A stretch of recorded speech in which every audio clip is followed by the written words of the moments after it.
Before we get started, please like and subscribe. Let me know where you're watching from, and you can support the channel by clicking thanks or joining. Ethan Walker moved into the old apartment on Willow Ridge Avenue, seeking silence and a new beginning. But the silence he found felt wrong.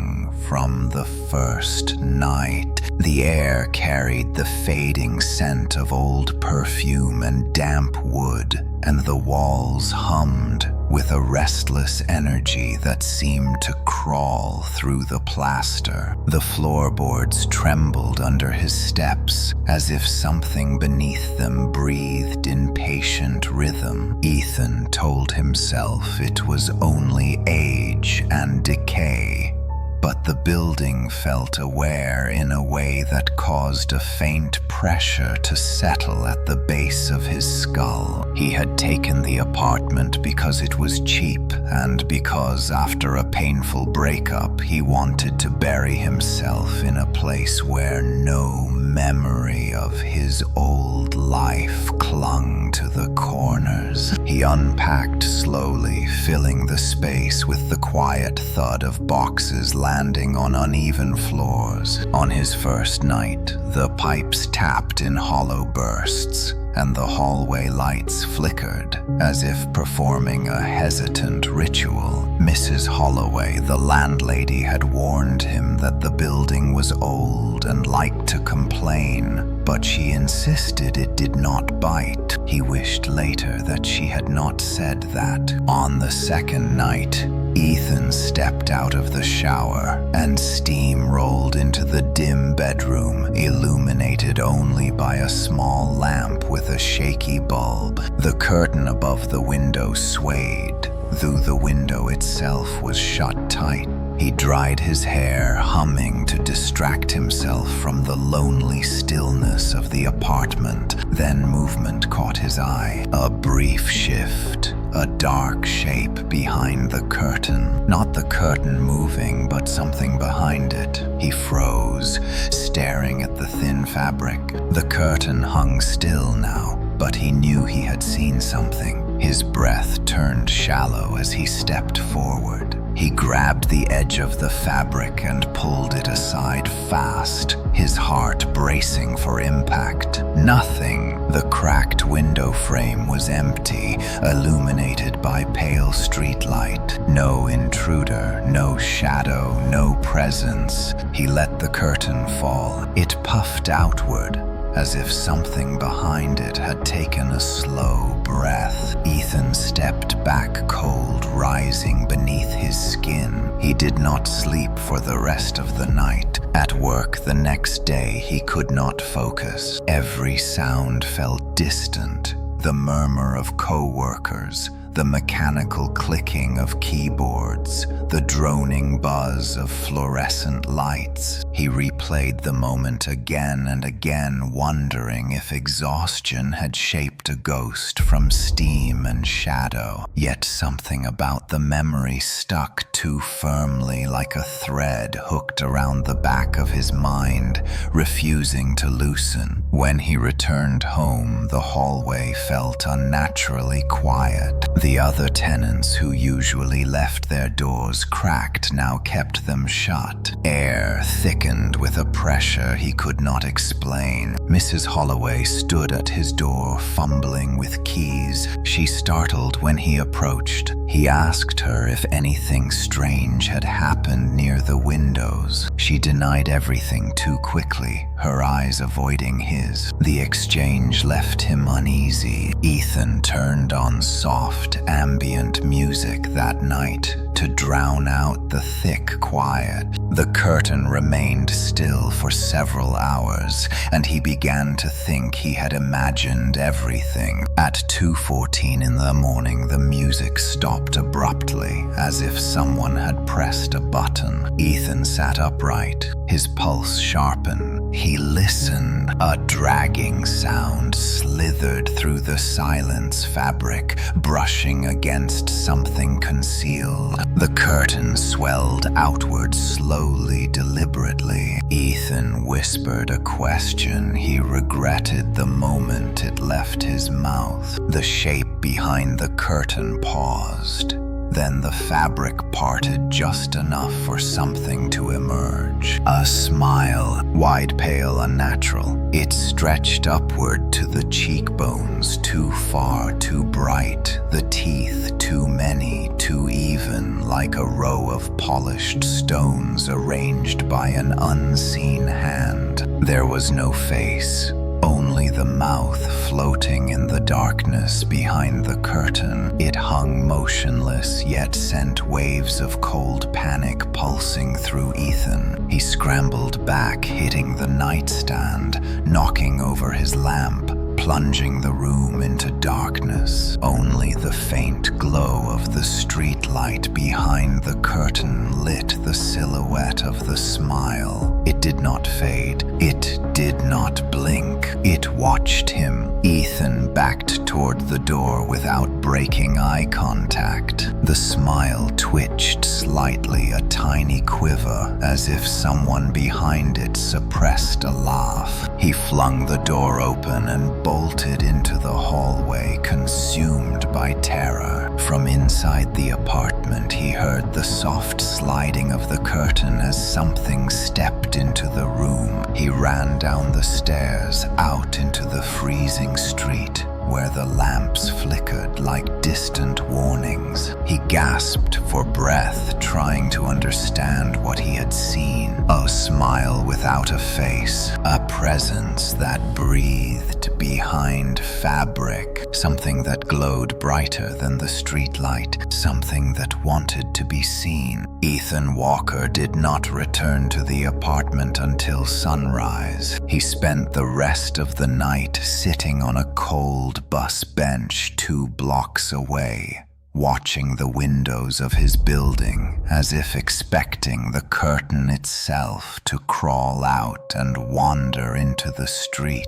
The moment the first rays of morning cut across the pavement, he felt a fragile sense of safety return, though it was thin, like paper stretched too far. He forced himself to walk back, and with every step, the early sunlight seemed to dim, as if the building on Willow Ridge Avenue absorbed brightness the way a sponge absorbed water. When he reached the entrance, he hesitated, gripping the rusted handle. The door felt colder than it should, as if touched by something that had not learned how warm human hands were supposed to be. He pushed it open, and the familiar stale perfume drifted out. It no longer smelled old. It smelled recent, like someone had passed by only minutes earlier. The hallway lights flickered again, but not in the lazy, random way he had seen before. The bulbs blinked in slow pulses, one by one, creating a path toward his apartment door. Ethan stared, unable to shake the sensation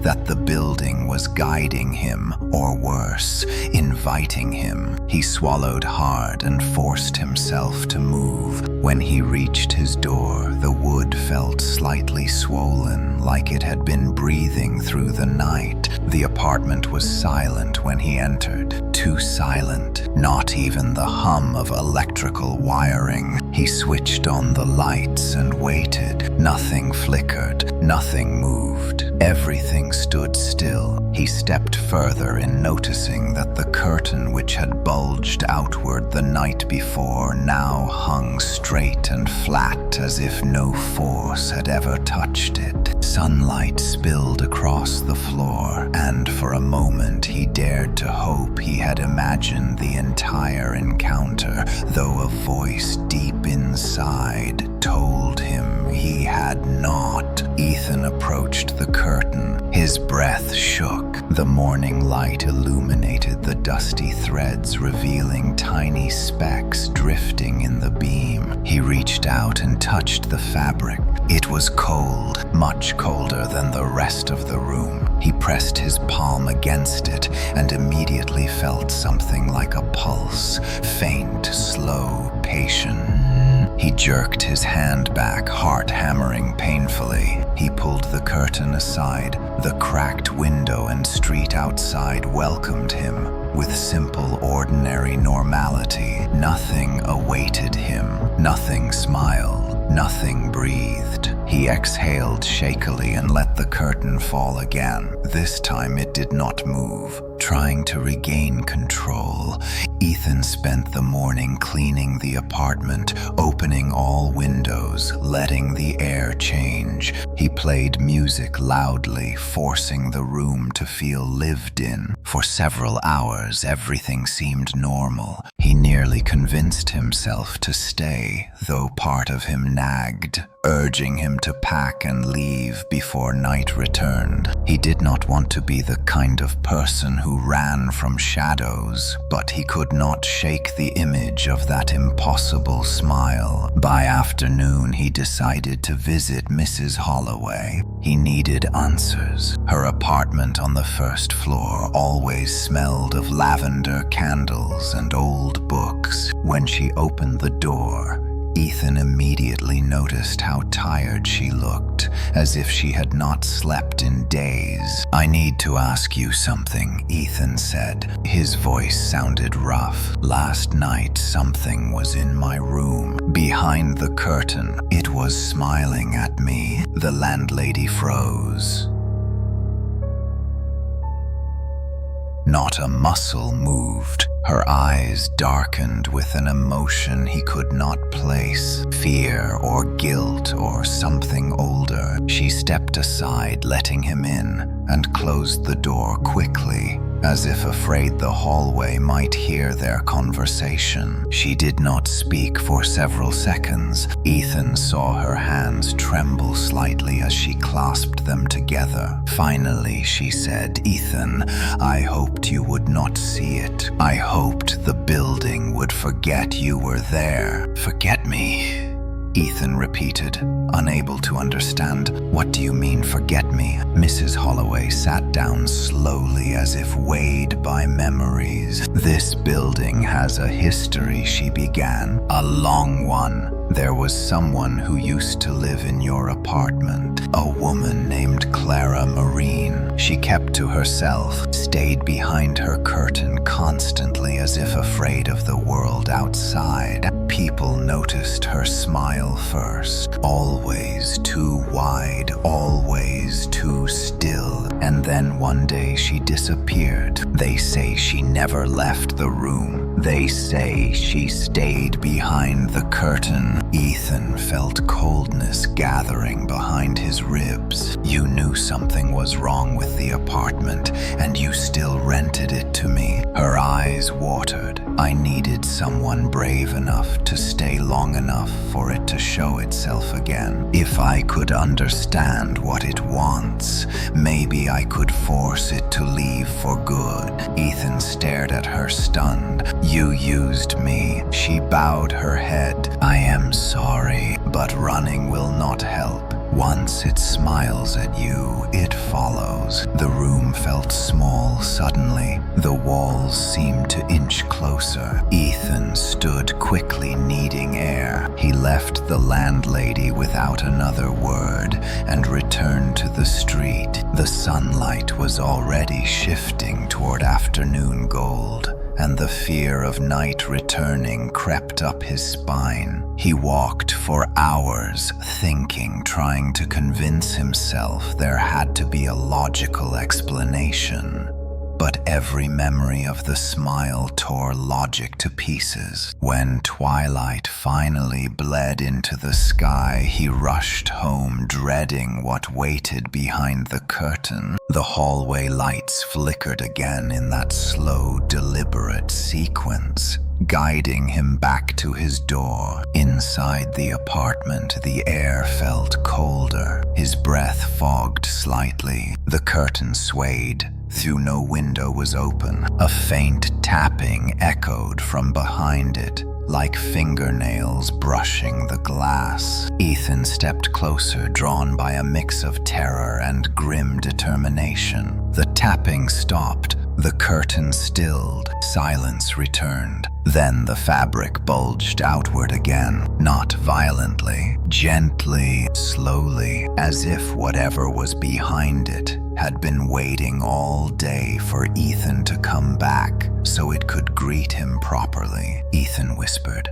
"Please, not again." But the bulge grew more defined. A shape pressed from behind the fabric, a chin, cheekbones, and then the curve of a smile beginning to form. He backed away, unable to breathe. The room darkened as if shadows pooled toward the curtain. The smile pushed closer, pressing the curtain forward until the teeth almost touched the surface. The fabric stretched tight around the shape.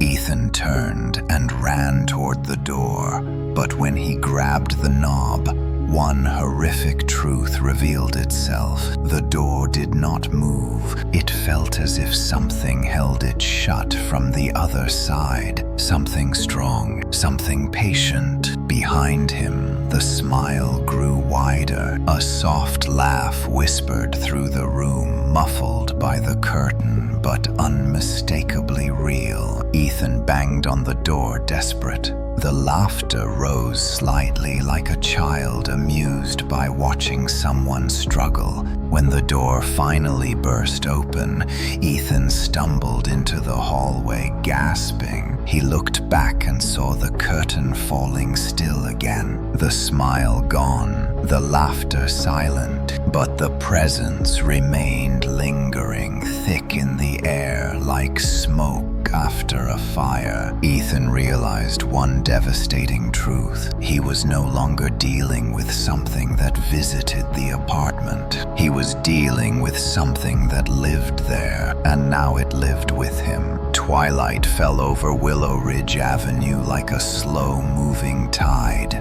and Ethan Walker felt the return of dread even before the light disappeared fully from the sky. Every step toward the apartment building felt heavier, as if the ground resisted his return. He kept glancing over his shoulder, expecting to see the shape behind the curtain following him through the streets, though nothing visible moved. Yet the air around him felt colder than the season, and every window he passed seemed to dim the sunlight just a little more. When he reached the entrance, the door creaked open with a sound like a long sigh. The hallway inside appeared normal, but the silence was too smooth, too complete.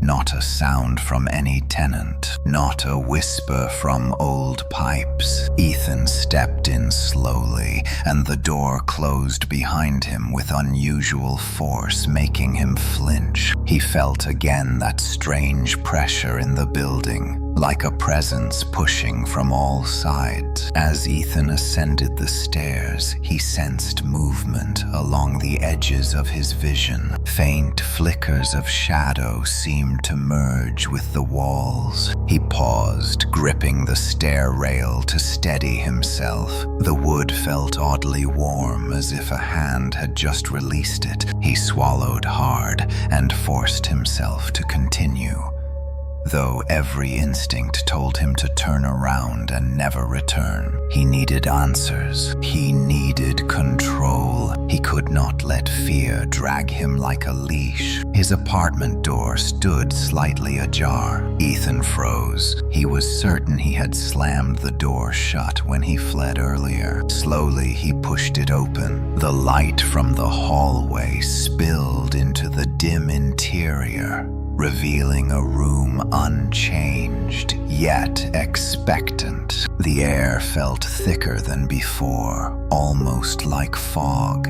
yet there was no visible mist. His skin prickled, as if the room recognized him. The curtain hung motionless. It did not sway. It did not pulse. It simply waited. Ethan stepped inside, keeping his distance. He inspected the living room and kitchen, searching for signs of forced entry. Nothing appeared disturbed. Everything seemed untouched. Yet the strange perfume scent he first noticed on the night of arrival now filled the air, overpowering and fresh, as if someone had walked through the apartment moments before. Ethan approached the curtain, though he stayed several feet away. He refused to touch it again. The memory of the pulse beneath the fabric still crawled uneasily under his skin. Sunlight no longer reached the window, leaving the curtain dark like a veil drawn over a void. Ethan stared at it until his eyes stung.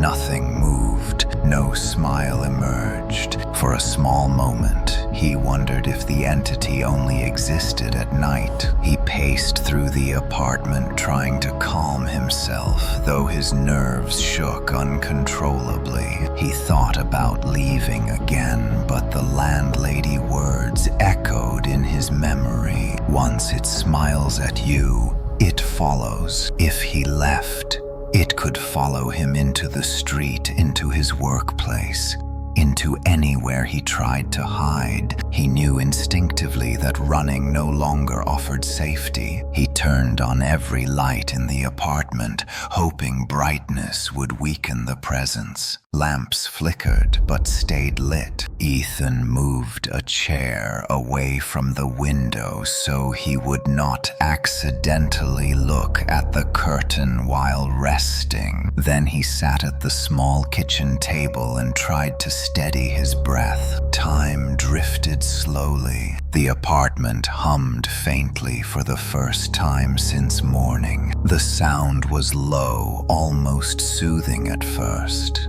but it deepened steadily until it resembled a muffled voice humming a strange, slow rhythm. Ethan rose from the table, heart pounding. The sound came from the bedroom. He stepped toward it, though each step felt forced. The humming grew louder, shaping itself into something like a tune, though no melody belonged to any human voice. When he reached the doorway, the humming stopped instantly, leaving only silence, heavy and waiting. He dared to peer inside. Nothing moved. The curtain remained still, yet the temperature in the room had dropped sharply. His breath appeared in pale clouds, drifting toward the window where they dissolved, as if absorbed. A faint tapping sound started next, not from the glass, but from behind the curtain, again rhythmic and persistent. Ethan whispered,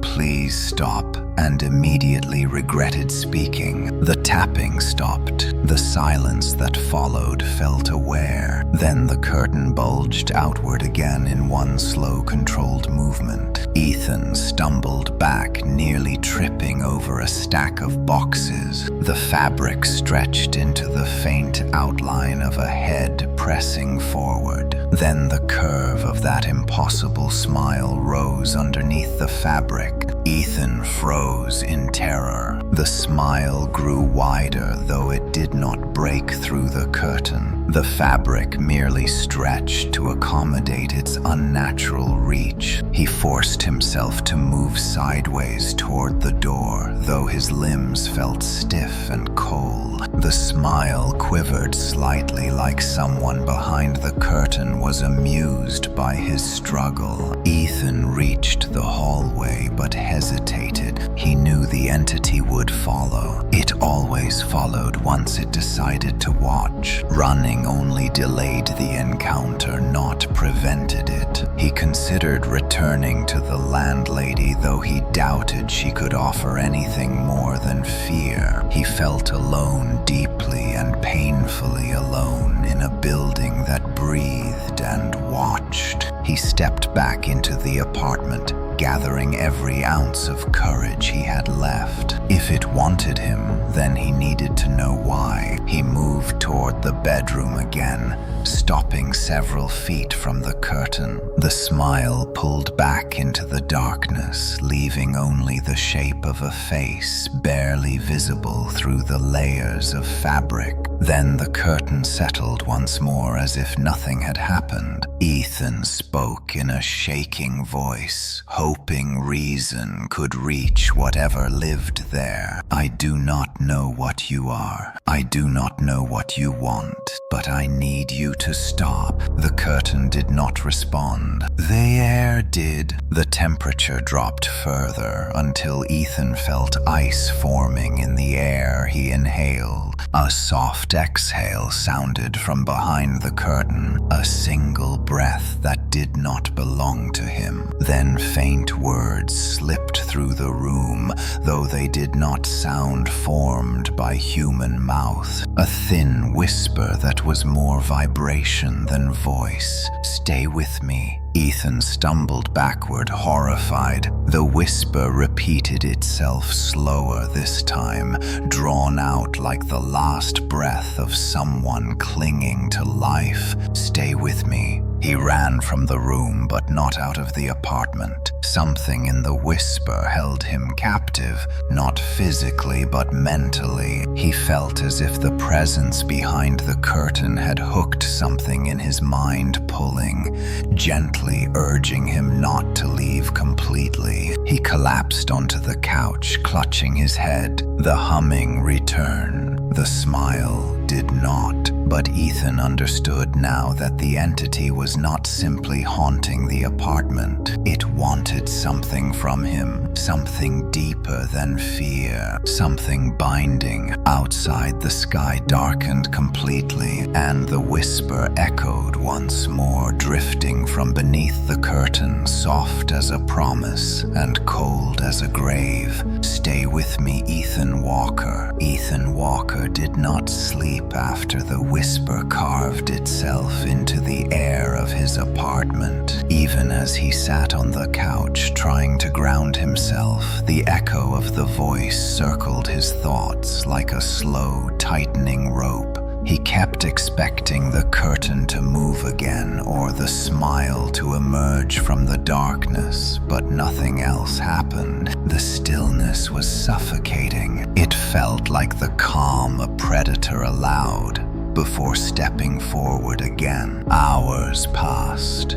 Though Ethan could not tell how many, the lights flickered once, then steadied. His phone battery quietly died, leaving him without time or distraction. He felt the pull of exhaustion dragging at his mind, but he refused to close his eyes. Every time he blinked, he saw the shape of the smile waiting behind the curtain, a smile that now knew his name. When the first faint light of dawn touched the upper corner of the window, he felt some of the tension in his chest loosen. Not relief, not safety, just a small momentary distance from the darkness. He stood slowly, stretching stiff limbs, and walked into the bedroom. The curtain did not move. The window behind it glowed faintly with morning light, but the fabric still appeared darker than it should. Ethan stepped several feet closer. The air around the curtain remained cold,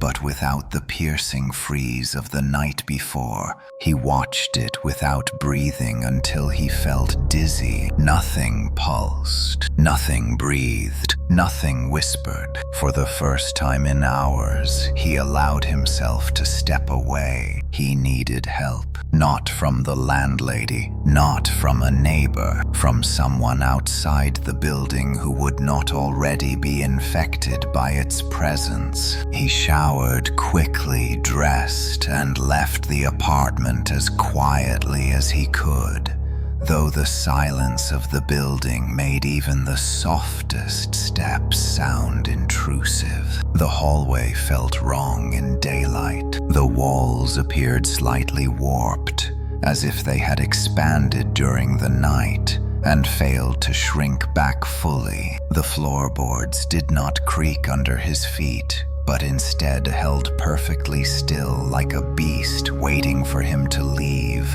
so it could resume breathing. Ethan stepped outside and inhaled fresh morning air with the desperation of someone emerging from underwater. People walked past on the sidewalk, unaware of the darkness watching from the windows above them. Life moved normally outside, but Ethan felt detached from it, like someone walking through a world he no longer belonged to. He headed toward the only person he thought might listen. His co-worker Daniel had always entertained Ethan's fascination with strange stories and unexplained events. If anyone would not dismiss him, he hoped it would be Daniel. Daniel lived in a small apartment a few blocks away. When he opened the door, he frowned immediately at the sight of Ethan,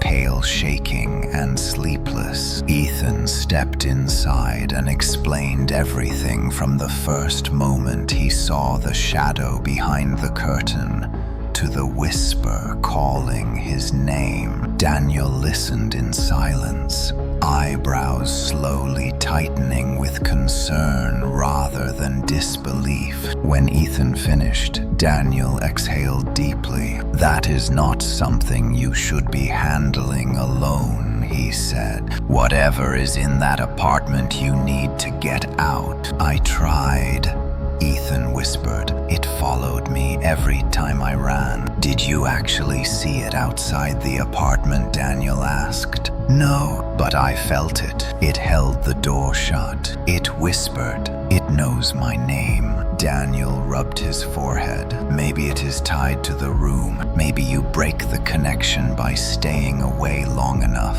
Ethan wanted to believe that, but something in his gut twisted. The whisper did not sound like something that would let go. It sounded like something that had waited for years behind that curtain, waiting for someone who could finally hear it. "I cannot just abandon the place," Ethan said. "It feels like if I leave without understanding what it wants, it will follow me anyway." Daniel hesitated, then stood. "Then we go back together. I want to see this for myself, and you are not staying there alone." Ethan stomach tightened, but he nodded. The idea of facing the presence again terrified him, but the idea of going alone terrified him more. Together they walked back toward the building. Ethan noticed how the sunlight dimmed slightly as they approached, though Daniel did not comment on it. The building loomed larger than before, as if the bricks themselves had shifted overnight. Inside the hallway, the air thickened immediately. Daniel paused, narrowing his eyes. "Do you smell that?" Ethan nodded. The perfume scent, stronger during the day than at night, drifted through the hall. It felt almost alive.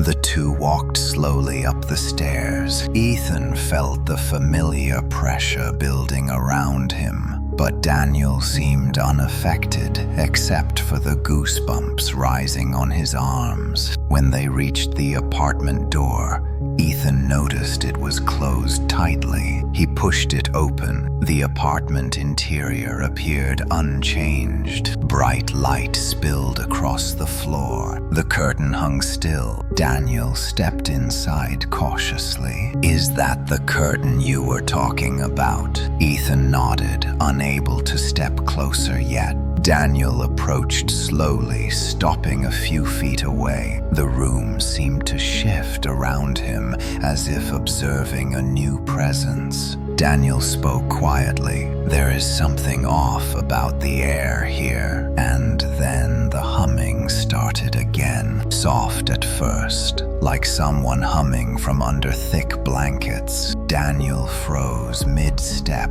"What is that?" he whispered. Ethan did not answer. The sound grew louder, shaping into that slow, unnatural rhythm he recognized. Daniel took a step backward. "That is not a normal sound, Ethan." Before he finished speaking, the curtain moved, not outward this time. It rippled from top to bottom in a wave, like someone brushing their hand down the fabric from the other side. Daniel jumped back, eyes widening. "No way, that is not possible." The curtain stopped moving, but the humming deepened. Ethan knew what came next. The smile would return. The shape would press forward. The whisper would call his name again. He felt the air freeze around him, though the morning sun poured into the room. Daniel turned toward Ethan. "We need to leave right now." But the door behind them slammed shut. Both men spun around. Daniel grabbed the handle and pulled, but it did not move. His eyes widened with real fear now. Ethan felt the cold rising behind them. The curtain bulged. Daniel stepped back until he stood beside Ethan. "What is behind it?" he whispered. Ethan shook his head. "I do not know, but it knows me." The bulge grew, forming the outline of a face again. The smile appeared beneath the fabric, though softer now, almost gentle. Daniel gasped quietly. Ethan felt the whisper before he heard it, a vibration through the air sliding into his thoughts. "Stay with me, Ethan and Walker." Daniel stumbled backward. "It said your name." The smile widened. Ethan felt something inside him bend like a weak branch. The whisper pressed deeper. "Stay with me." Daniel grabbed Ethan, shoulder shaking him. "Do not listen. Do you hear me? Do not listen to it." Ethan blinked hard, forcing the voice out. He reached for the door again and pulled with everything he had. Something on the other side resisted, but Daniel joined him, and together they ripped it open with a burst of force. Cold air exploded into the hallway as they fell through. The door slammed behind them without being touched. Daniel scrambled to his feet, shaking. Ethan leaned against the wall, chest heaving, eyes staring at the closed door. The whisper no longer echoed, but Ethan felt it. The connection had strengthened. It did not just want him to stay, it needed him. Ethan Walker did not remember walking all the way back to Daniel's apartment. His legs carried him automatically, but his mind drifted somewhere else, trapped between fear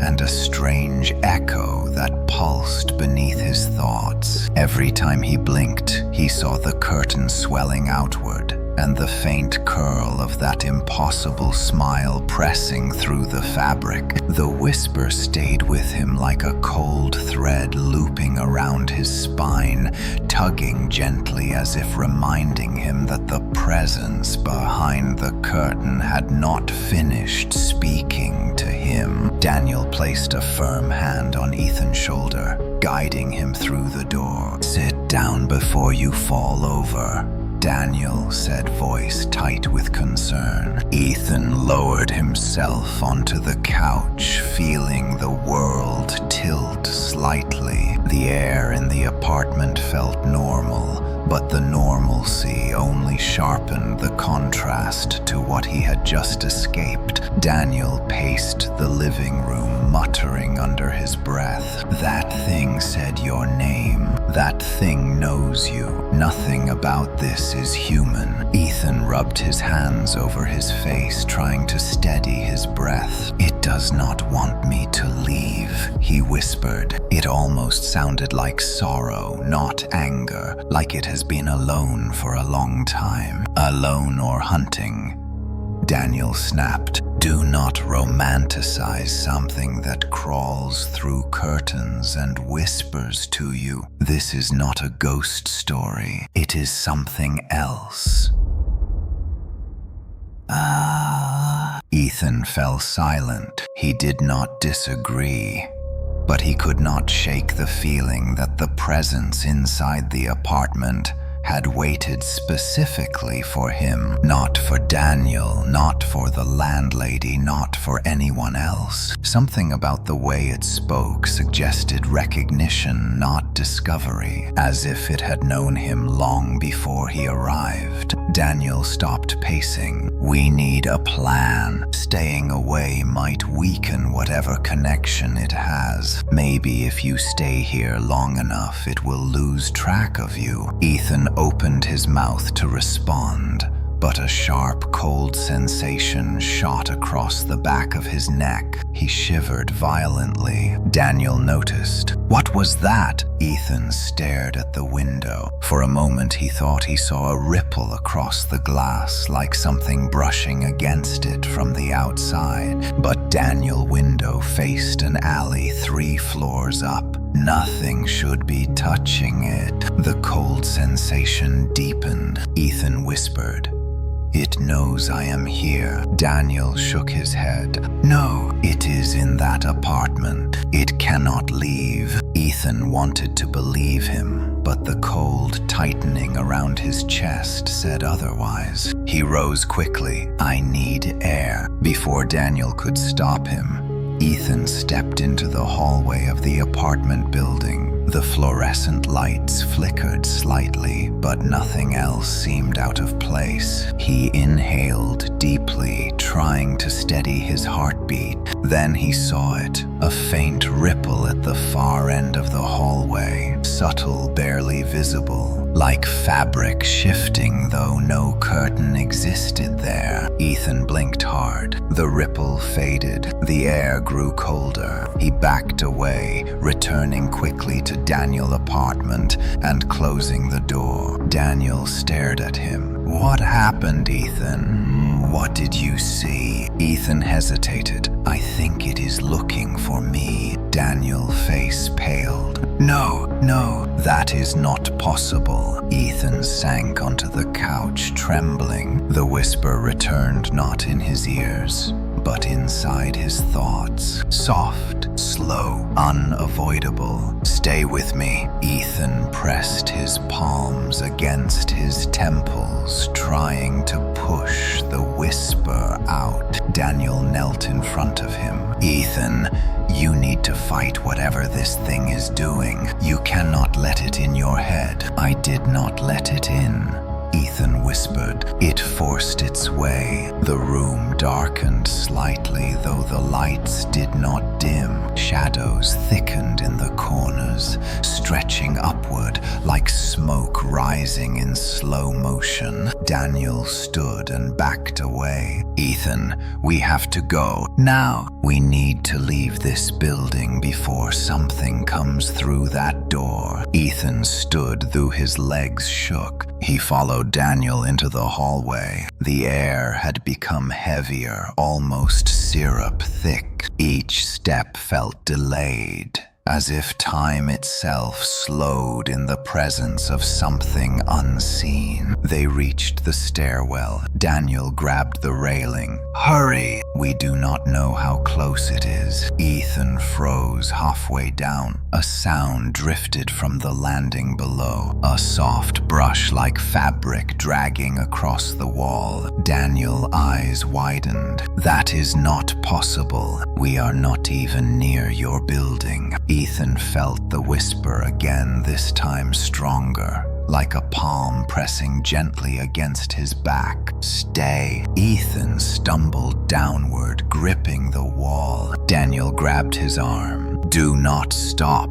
Do not listen. Whatever it wants is not good." They reached the ground floor and burst through the exit into the cold evening air. The sky had begun turning deep blue. The street lights flickered on one by one, casting long, narrow shadows across the pavement. Ethan braced himself against a lamppost, panting hard. Daniel looked around, scanning every building window. Ethan's voice cracked. "What if it is not tied to the curtain? What if the curtain is just where it chooses to appear?" Daniel swallowed. Then we stay in crowded places. It cannot appear where people are watching, right? Ethan did not answer because he was no longer sure. Their plan for the next hours was simple. Stay outside, stay moving, stay visible. They walked for miles through the city, weaving through crowded blocks and bright storefronts until the weight in Ethan's chest loosened slightly. The whisper faded. The cold in his bones receded. For a moment he felt almost normal again. Daniel watched him carefully. "You look better. Maybe distance does weaken it." Ethan nodded, though exhaustion blurred his thoughts. They stopped at a diner to rest. The warm scent of coffee and fried food helped Ethan feel grounded again. Daniel talked through possible options, calling hotels, checking if his guest room was safe. Ethan stared out the diner window at the streetlights streaming across the sidewalk, and then he saw it in the reflection of the glass. Not the street itself, but the reflection of faint curve. A smile stretched impossibly wide, hovering behind him as if standing just outside the diner door. Ethan jerked backward, nearly knocking over his chair. Daniel grabbed his shoulders. "What, Ethan? What do you see?" Ethan pointed at the window, unable to speak. Daniel turned but saw nothing. The reflection had vanished. Only Ethan, trembling in the fluorescent light, remained. Daniel's voice dropped. "It is not weakening, is it?" Ethan shook his head. The whisper returned clearer than ever. "You cannot hide from me." Ethan pressed a hand over his mouth, trying not to scream. Daniel spoke urgently. "We need to leave the city then. If distance helps, we keep going until it loses the trail." But Ethan knew something Daniel did not. The whisper no longer sounded far. It sounded close, inside his chest, inside his thoughts, inside the places distance could not reach. Ethan whispered helplessly, "It does not follow my body anymore." Daniel stared in horror. "Then what does it follow, Ethan?" Ethan closed his eyes. "It follows my fear." Night settled over the city like a slow, encroaching tide, and Ethan Walker felt the world narrowing around him with every step he took beside Daniel. The streetlights flickered overhead, casting elongated shadows that stretched across the pavement like grasping fingers. Though they walked in a crowded district filled with evening noise, Ethan felt separated from all of it, as if a glass wall had been erected between him and the rest of the world. The whisper of the presence behind the curtain had seeped into his thoughts, leaving a cold trail that pulsed with every heartbeat. Daniel kept glancing at him, checking for signs he was losing control. Ethan appreciated it, but he also knew that if the presence wanted him, it could reach him anywhere. What worried him now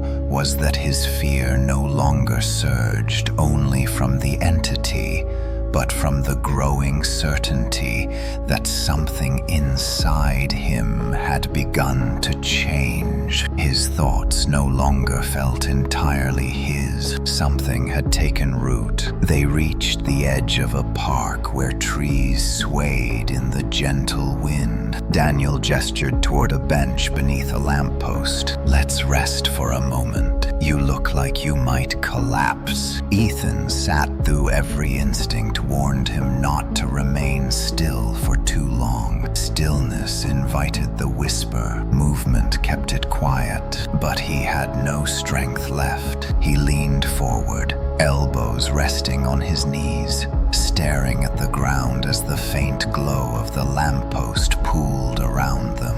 Daniel spoke carefully. I have been thinking about everything. About the whisper, about how it found you. What if the connection started before you ever stepped into that apartment? What if something about you drew it in? Ethan closed his eyes. I am just a person, Daniel. Nothing about me is special. Daniel shook his head. You said it knew your name. You said it spoke like it had been waiting for you. That does not happen randomly. Ethan wanted to argue, but the whisper returned faintly, curling through his mind like smoke. We have always known each other, Ethan. Ethan shivered violently. Daniel noticed instantly. Is it saying something? Ethan nodded slowly. I cannot shut it out. The park around them dimmed slightly, though the lamppost remained lit.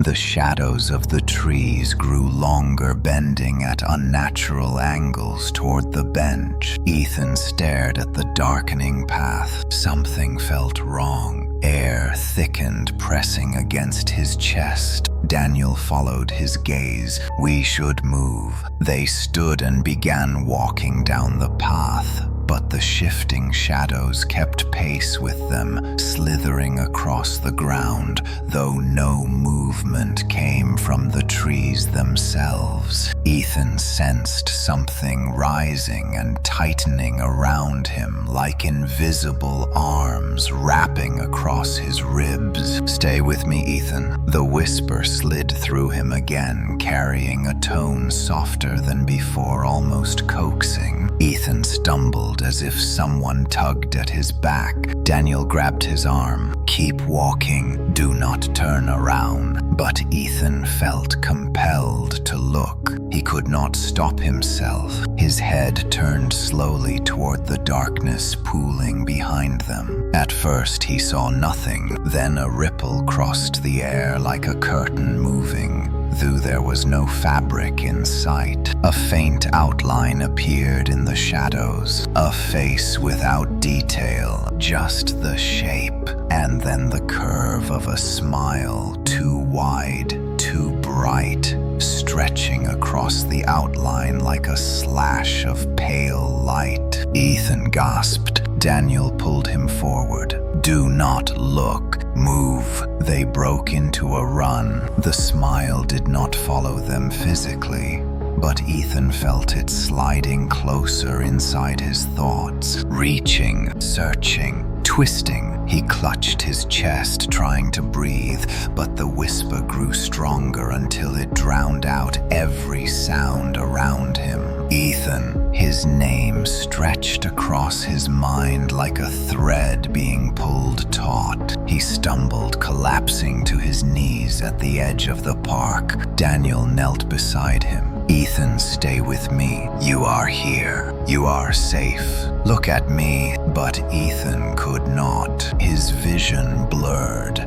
replaced by the shape behind the curtain pressing closer. The fabric stretched. The smile quivered. A voice like frost on glass slid against his eardrums. Come home, Ethan Walker. He felt himself slipping, falling inward toward the presence. A memory surfaced suddenly, though he did not recognize it as his. A dim room, a woman standing in front of a window, a curtain gently moving though no breeze existed. The woman spoke in a soft, distant voice. It is waiting, Ethan. It has been waiting for so long. Ethan gasped, and the memory shattered. Daniel shook him urgently. Ethan, focus. Do not let it pull you in. Ethan opened his eyes. The park around them brightened again, though his limbs trembled. He forced himself to breathe steadily. The whisper receded slightly, though it remained there hovering like a cold breath at the back of his neck. Daniel helped him stand. Whatever this thing is, it is getting stronger. We cannot stay out here. We need a place it cannot reach. Ethan shook his head. There is no such place.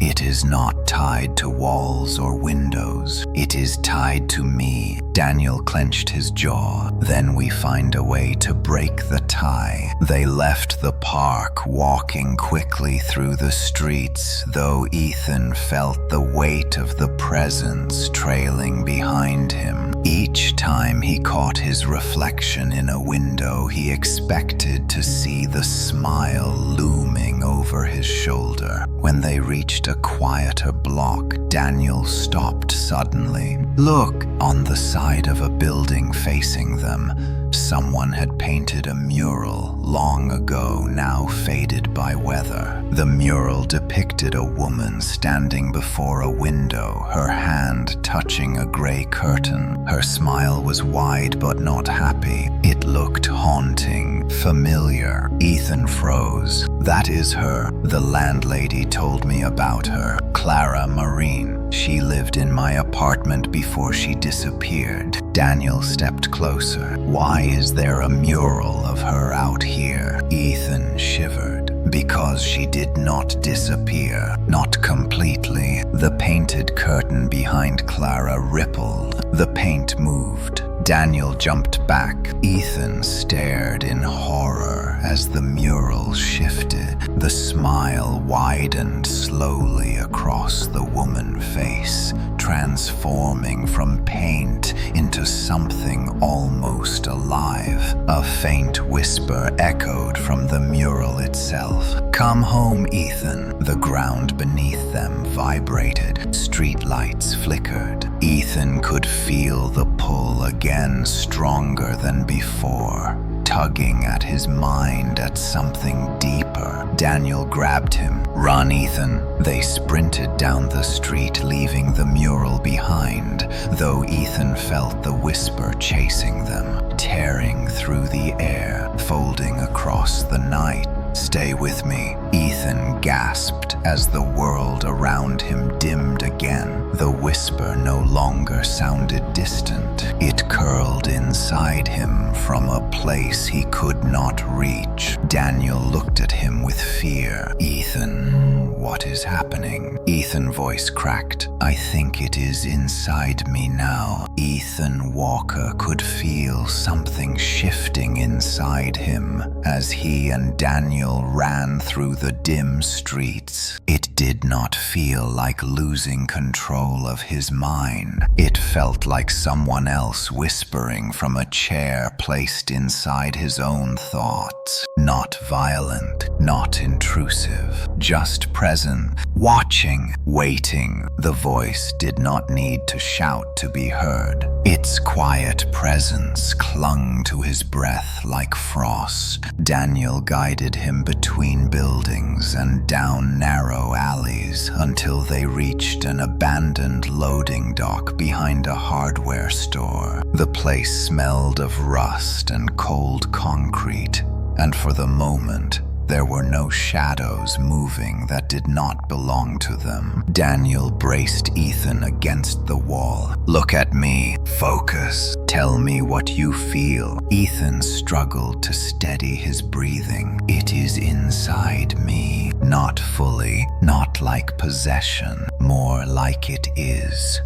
Touching something I did not know could be touched." Daniel swallowed hard. "Does it know what we are doing now?" Ethan closed his eyes. The whisper answered before he could speak. "I see everything you see, Ethan." Ethan jerked as if struck. Daniel grabbed his shoulders. "What did it say?" "It sees us. Everything I see, it sees." Daniel looked around as if expecting the entity to materialize in the open air. Then he dragged Ethan toward the far end of the dock. "We need to get you somewhere safe, away from windows, away from mirrors, away from anything it can use." But Ethan shook his head. "It does not need mirrors. It does not need curtains. It is using me." As they stepped into the narrow service corridor behind the building, the air shifted abruptly. A faint cold pulse moved through the space like a breath of winter sliding through steel vents. Daniel froze. Ethan, do you feel that? Ethan nodded slowly. It felt like the whisper stretching its reach further. For a moment, the corridor dimmed, even though no lights flickered. The dark simply thickened the way fog does when it rolls across asphalt. Daniel pulled Ethan forward. Move. Now! They reached a metal door leading into the basement storage of the hardware store. Daniel forced it open and flicked on the overhead light. The space inside was cramped, dust-filled, and stacked with unopened paint cans and old shelving units. But it was windowless, closed, contained. Daniel pushed Ethan inside and shut the door. Sit,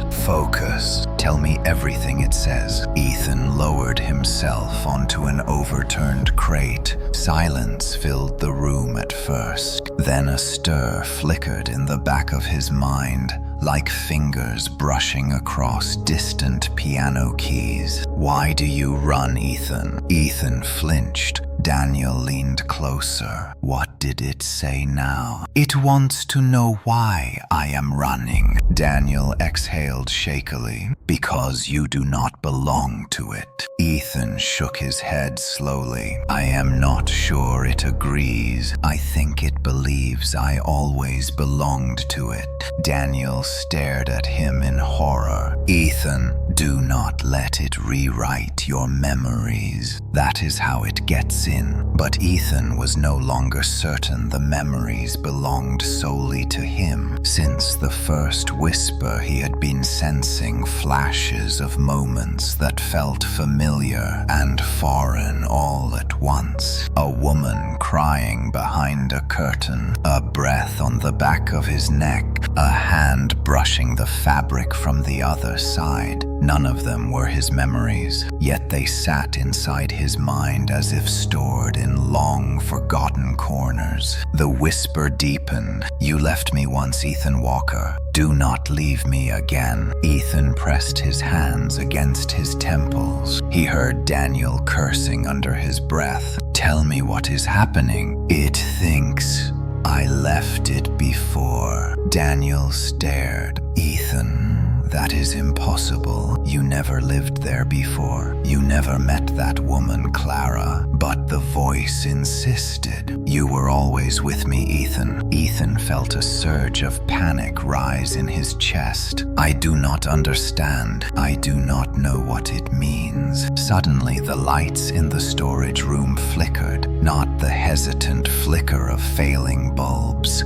but a deliberate pulse, as if someone were dragging their fingers across the wires. The air tightened. Cold seeped up from the concrete floor. Daniel stood and grabbed a crowbar from a nearby shelf. Stay behind me. A laugh echoed through the room. Quiet, breathless, inhuman. Ethan looked toward the far wall where shelves cast long shadows. One of the shadows stretched just an inch longer than it should. Then another inch and another. Daniel tightened his grip on the crowbar. The shadow began forming the curve of a head. Daniel whispered, "Do not look at it." But Ethan could not look away. The smile appeared next. White, too wide, formed entirely from distortion of darkness. It blinked into existence like a shape pressed through a membrane. Ethan felt the whisper rise again. "Do not hide from me." Daniel swung the crowbar at the shadow. The metal passed through it with no resistance, but the shadow rippled as if disturbed. A cold shockwave burst outward, hitting both men. Ethan stumbled back, collapsing against the crate. His breath fogged in front of him. Daniel grabbed Ethan's wrist. "We are leaving now." Daniel pulled him toward the door,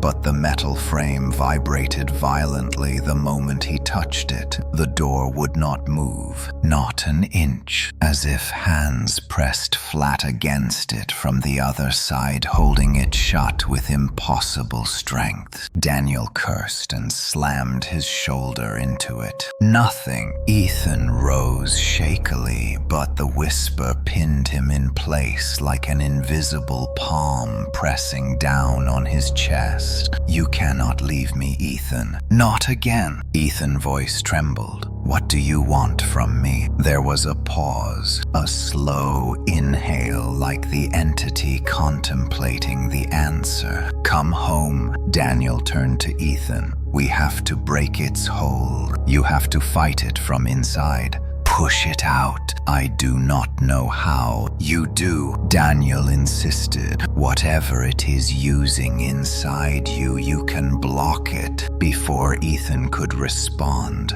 the shadow surged forward like a wave of darkness. Daniel swung again, but the crowbar slipped from his hand as the shadow hit him with a force that sent him crashing into the shelves. Metal cans clattered to the floor. Ethan shouted Daniel's name, but the whisper swallowed the sound. The darkness wrapped around Ethan's ankles, gentle yet unbreakable, like fingers tightening. "Come home, Ethan." Ethan screamed and forced himself backward, slamming into the concrete wall. For the first time, he felt rage through the fear. Rage that something could claim him. Rage that something could pretend to know him. Rage that something whispered his name as though it had the right to. The rage brightened inside him like a flare in darkness. The grip around his ankles loosened slightly. Ethan felt the whisper recoil. "No." Daniel staggered to his feet. "Ethan, whatever you just did, do it again." Ethan focused on the flare of defiance inside him. The whisper pushed harder, attempting to smother it. "Stay with me. You belong with me." Ethan shouted out loud. "I do not belong to you." The room shook. The shadow rippled violently, losing shape. Daniel lunged for the door and slammed the crowbar into the frame. This time the metal bent. The door jerked open an inch, then two. Cold air swept out like the exhale of something angry. Daniel grabbed Ethan, and together they forced the door open and stumbled into the corridor. The shadow thrashed behind them but could not cross the threshold. They collapsed on the concrete. Daniel gasped, "Ethan, you fought it." Ethan trembled violently, but the whisper remained, softer now, wounded, but not gone. Ethan Walker lay on the cold concrete floor of the corridor, struggling to breathe as the last traces of the shadow retreated beyond the doorway of the storage room. His pulse hammered violently, and every inch of his body trembled from the recent battle with something that should not have been able to touch the physical world. Daniel crouched beside him, keeping one hand firmly on Ethan's shoulder, grounding him back into reality. "You fought it," Daniel said, voice breathless but steady. "Whatever is inside you, you pushed it back." Ethan shook his head slowly. "It was not me pushing. It was defiance. A spark. Something that rose up only because it was trying to take me, but it is still in me. It is not leaving." Daniel turned Ethan's face toward him. "Then we keep fighting until it has no room left inside you." But Ethan was not sure the entity needed room. The whisper lingered like a fading echo, drifting through a hallway, but not gone. He felt it waiting, watching, considering, as though the presence behind the curtain was learning him piece by piece and deciding how to tighten its grasp next. The corridor quieted. Dust fell in faint spirals from the ceiling where the entity had passed through. Daniel stood first, then helped Ethan rise. "We need to get out of here. If it trapped us once, it can do it again." Ethan nodded, and together they climbed the metal stairs leading to the alley behind the hardware store. The night outside was colder than before, and the air carried the faint metallic scent of something sharp. Ethan took a deep breath. The whisper thinned slightly but did not disappear. Daniel exhaled shakily. "We need information, not from neighbors, not from the landlady, not from guessing. We need someone who understands these things." Ethan blinked. "Like who?" Daniel hesitated. "Someone who studied the building, someone who knew Clara Marine." Ethan's stomach tightened painfully at the name. "Clara did not disappear," he said quietly. "She became part of it." Daniel rubbed his forehead. "Then maybe someone tried to stop it before. Someone who might have left clues or notes or warnings." Ethan thought for a moment, then remembered something the landlady had said, but had not explained. She mentioned a previous tenant, someone before Clara, someone who had moved out after a few weeks and refused to talk to anyone afterward. He told Daniel, "We need to find him. If he is still alive, then that is where we start," Daniel said. The two left the alley and walked briskly through the silent side streets. The presence inside Ethan grew heavier the closer they came to familiar paths, but it did nothing. No whisper, no pulse, no echo, just silence, like the pause before a scream. They reached a small residential district where most of the houses stood dark. Daniel checked an address written on his phone. "This is it. This is where he is supposed to live." Arthur Hales, former tenant, moved out after 29 days. Ethan hesitated on the doorstep. "Do you think he will talk to us?" Daniel knocked. After a long, tense silence, a chain rattled and the door cracked open just enough for a single eye to appear. The man behind the door sounded old and exhausted. "Who are you?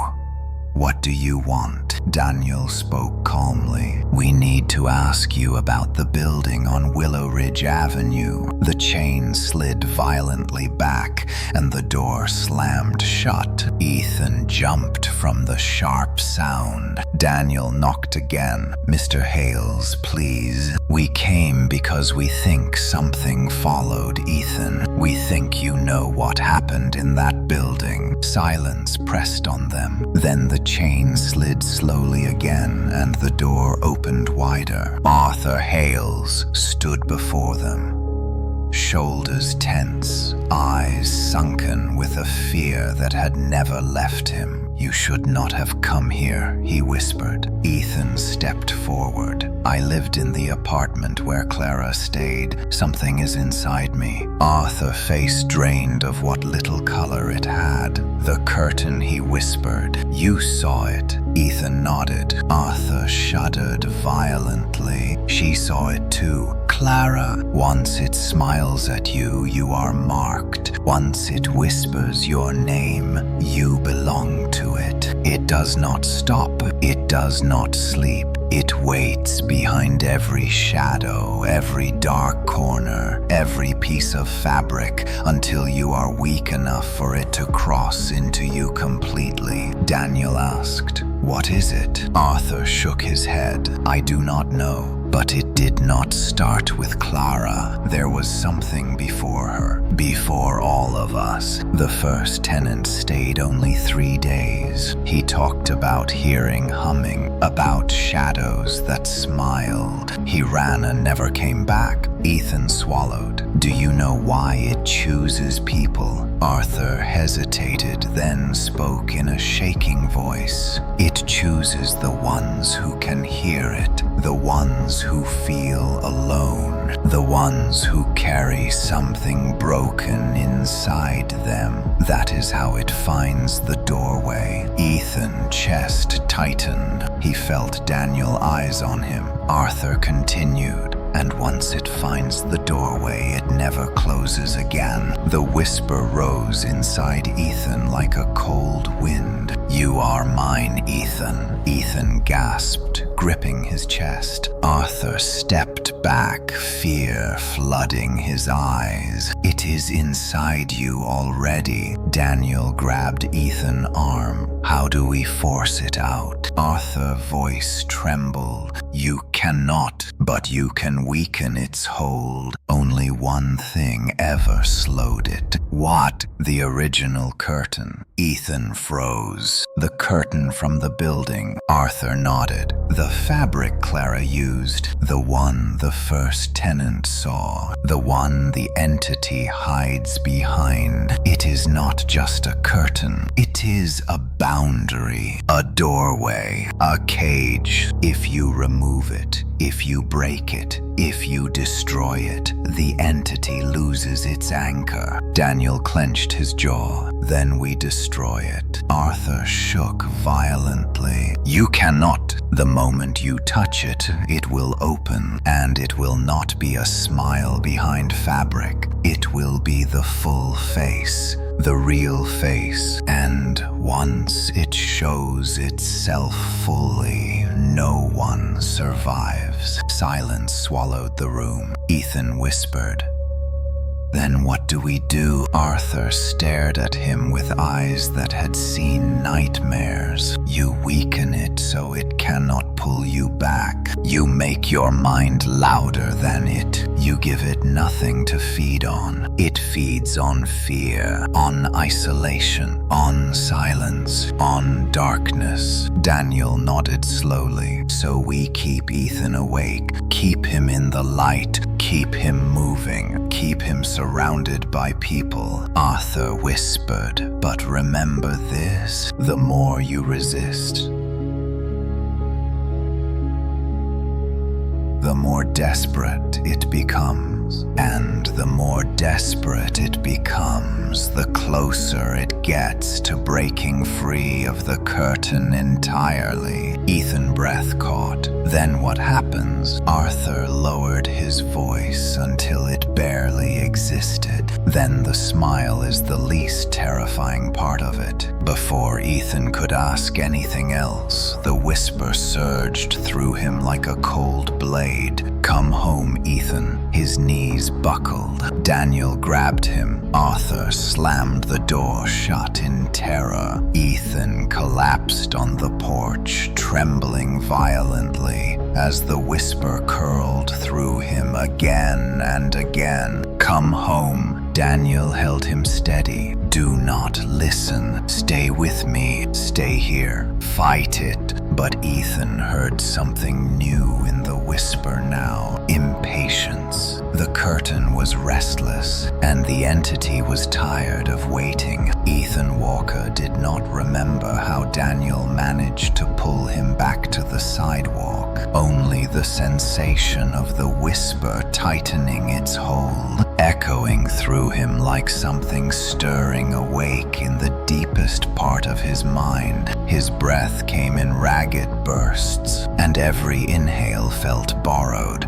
as if the entity were choosing to allow him that air. Daniel dragged him until they reached a street lamp, the warm glow flickering above them. Ethan leaned against the metal pole, gripping it with trembling fingers. Daniel Daniel hovered close. "Stay with me, Ethan. You are here, not there. Do you hear me?" Ethan nodded weakly, though the whisper made it difficult to know where here even was. The city around him blurred slightly, the lights bending at the edges of his vision. The sidewalk beneath his feet seemed to pulse like skin. The entity was impatient. Daniel glanced around, scanning for threats. "We cannot stay out here. It knows where you are, no matter how far we run. We need a plan that actually hurts it." Ethan wiped sweat from his brow. "Arthur said it feeds on fear, darkness, silence, isolation." Daniel nodded. "Then we starve it.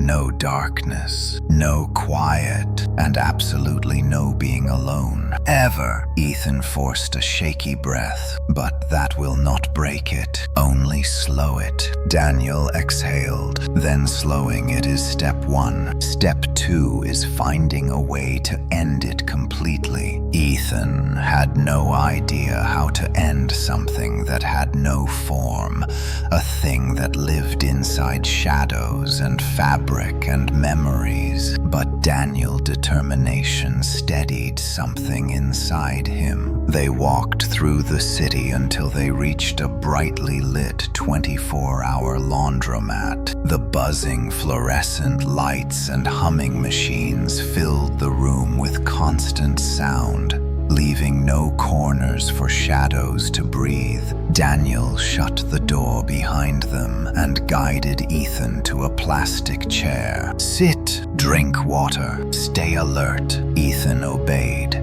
but his eyes kept drifting toward the large hanging curtain that separated the washing area from the utility room in the back.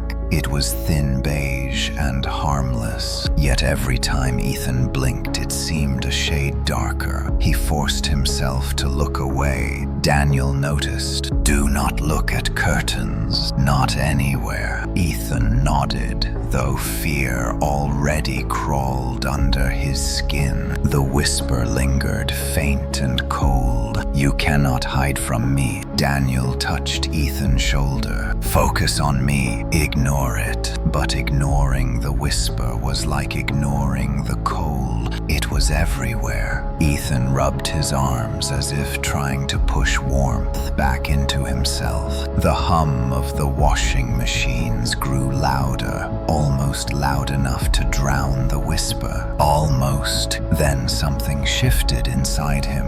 The stillness, a tremor, a pulling sensation low in his chest. Ethan stiffened. Daniel saw it. "Talk to me. What is happening now?" Ethan closed his eyes. "It wants something, something it cannot reach alone." Before Daniel could answer, the lights flickered. All the washing machines shook at once, rattling with metallic clanks. The curtain at the back rippled, though no wind touched it. Ethan grabbed the edges of his chair. Daniel stepped in front of him, blocking his view of the curtain. "Eyes on me, Ethan. Not the room. Me." Ethan tried, but the whisper sharpened, slicing through him like ice. "You are coming home, Ethan Walker." Ethan gasped. Daniel gripped his shoulders. "No." "He stays here. Do you hear me?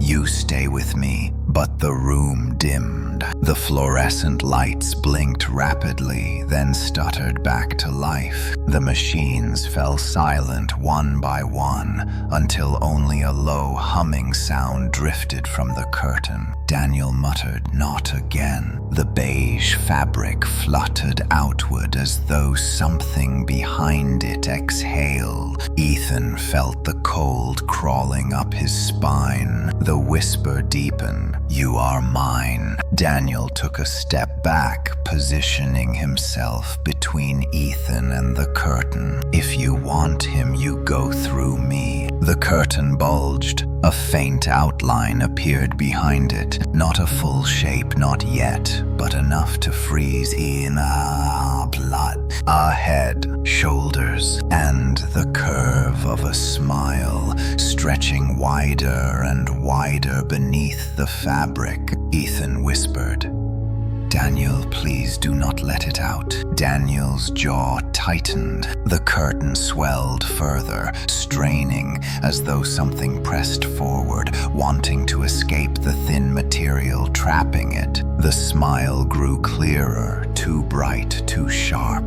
Daniel grabbed a metal laundry cart and pushed it toward the curtain. The moment the cart touched the fabric, a shockwave burst outward, slamming Daniel backward into a row of machines. Metal clanged. Ethan lunged forward, but the cold hit him before he could reach Daniel, throwing him to the floor. The whisper roared inside him. "Stop resisting." Ethan clutched his head. His vision flickered, replaced by glimpses of somewhere else. A dark room, a woman standing alone, her back to him. "Clara!" The curtain behind her trembling as if breathing. Clara turned, her smile stretched too wide. She whispered, "Come home, Ethan." Ethan screamed, and the vision shattered. Daniel crawled toward him, bruised but conscious. "Ethan, talk to me. What did you see?" Ethan could barely speak. "Clara, it is showing me Clara." Daniel froze. "Why?" Ethan shuddered. "Because she did not disappear. It consumed her, and it wants me next." The curtain swelled again, this time violently. The rods holding it trembled. Threads stretched thin. Cracks formed in the ceiling above it, as though space itself strained. Daniel whispered, "This place will not hold it. We need to run." But Ethan did not move. For the first time, he understood something horrible. The entity did not just want him physically. It needed him mentally, emotionally. It needed him to break. The whisper slithered through him. "Let go, Ethan. Let me in." Ethan braced himself against the washing machine, heartbeat pounding. Daniel pulled him toward the door, but Ethan's legs refused to move, not from paralysis, but from the realization that running had never helped. The entity followed fear, and Ethan had been feeding it without knowing. Daniel shouted, "Ethan, move." Ethan shook his head. "We cannot keep running. It feeds on fear. It grows stronger every time I panic." Daniel stared at him. "Then what do we do?" Ethan stood shakily facing the curtain. He had never felt smaller in his life yet. Something inside him rose again, like the spark he felt earlier. "Defiance," he whispered. "You do not control me." The curtain froze mid-pulse. Daniel held his breath. Ethan spoke louder. "You do not own me." The curtain trembled violently, as though something behind it recoiled. The smile faded, slightly distorted now, twisting into a warped grimace. The whisper faltered. "No." Ethan stepped forward, ignoring Daniel. "Please. You feed on fear. You want my terror, so I am done giving it to you." The lights blazed back to full brightness. The curtain jerked inward, as though yanked from behind. The smile vanished completely. The fabric settled motionless. No ripple, no presence, no whisper. Silence filled the laundromat. Daniel exhaled heavily. "You did it. You pushed it back." Ethan shook his head slowly. "No, it is not gone. It stepped back only because I am not broken yet. But it will try again, and next time it will not wait behind a curtain." Daniel nodded. "Then we prepare, and we find out how to end this for good." But Ethan felt the whisper one last time, fading like a breath slipping away. "You cannot run from what you are."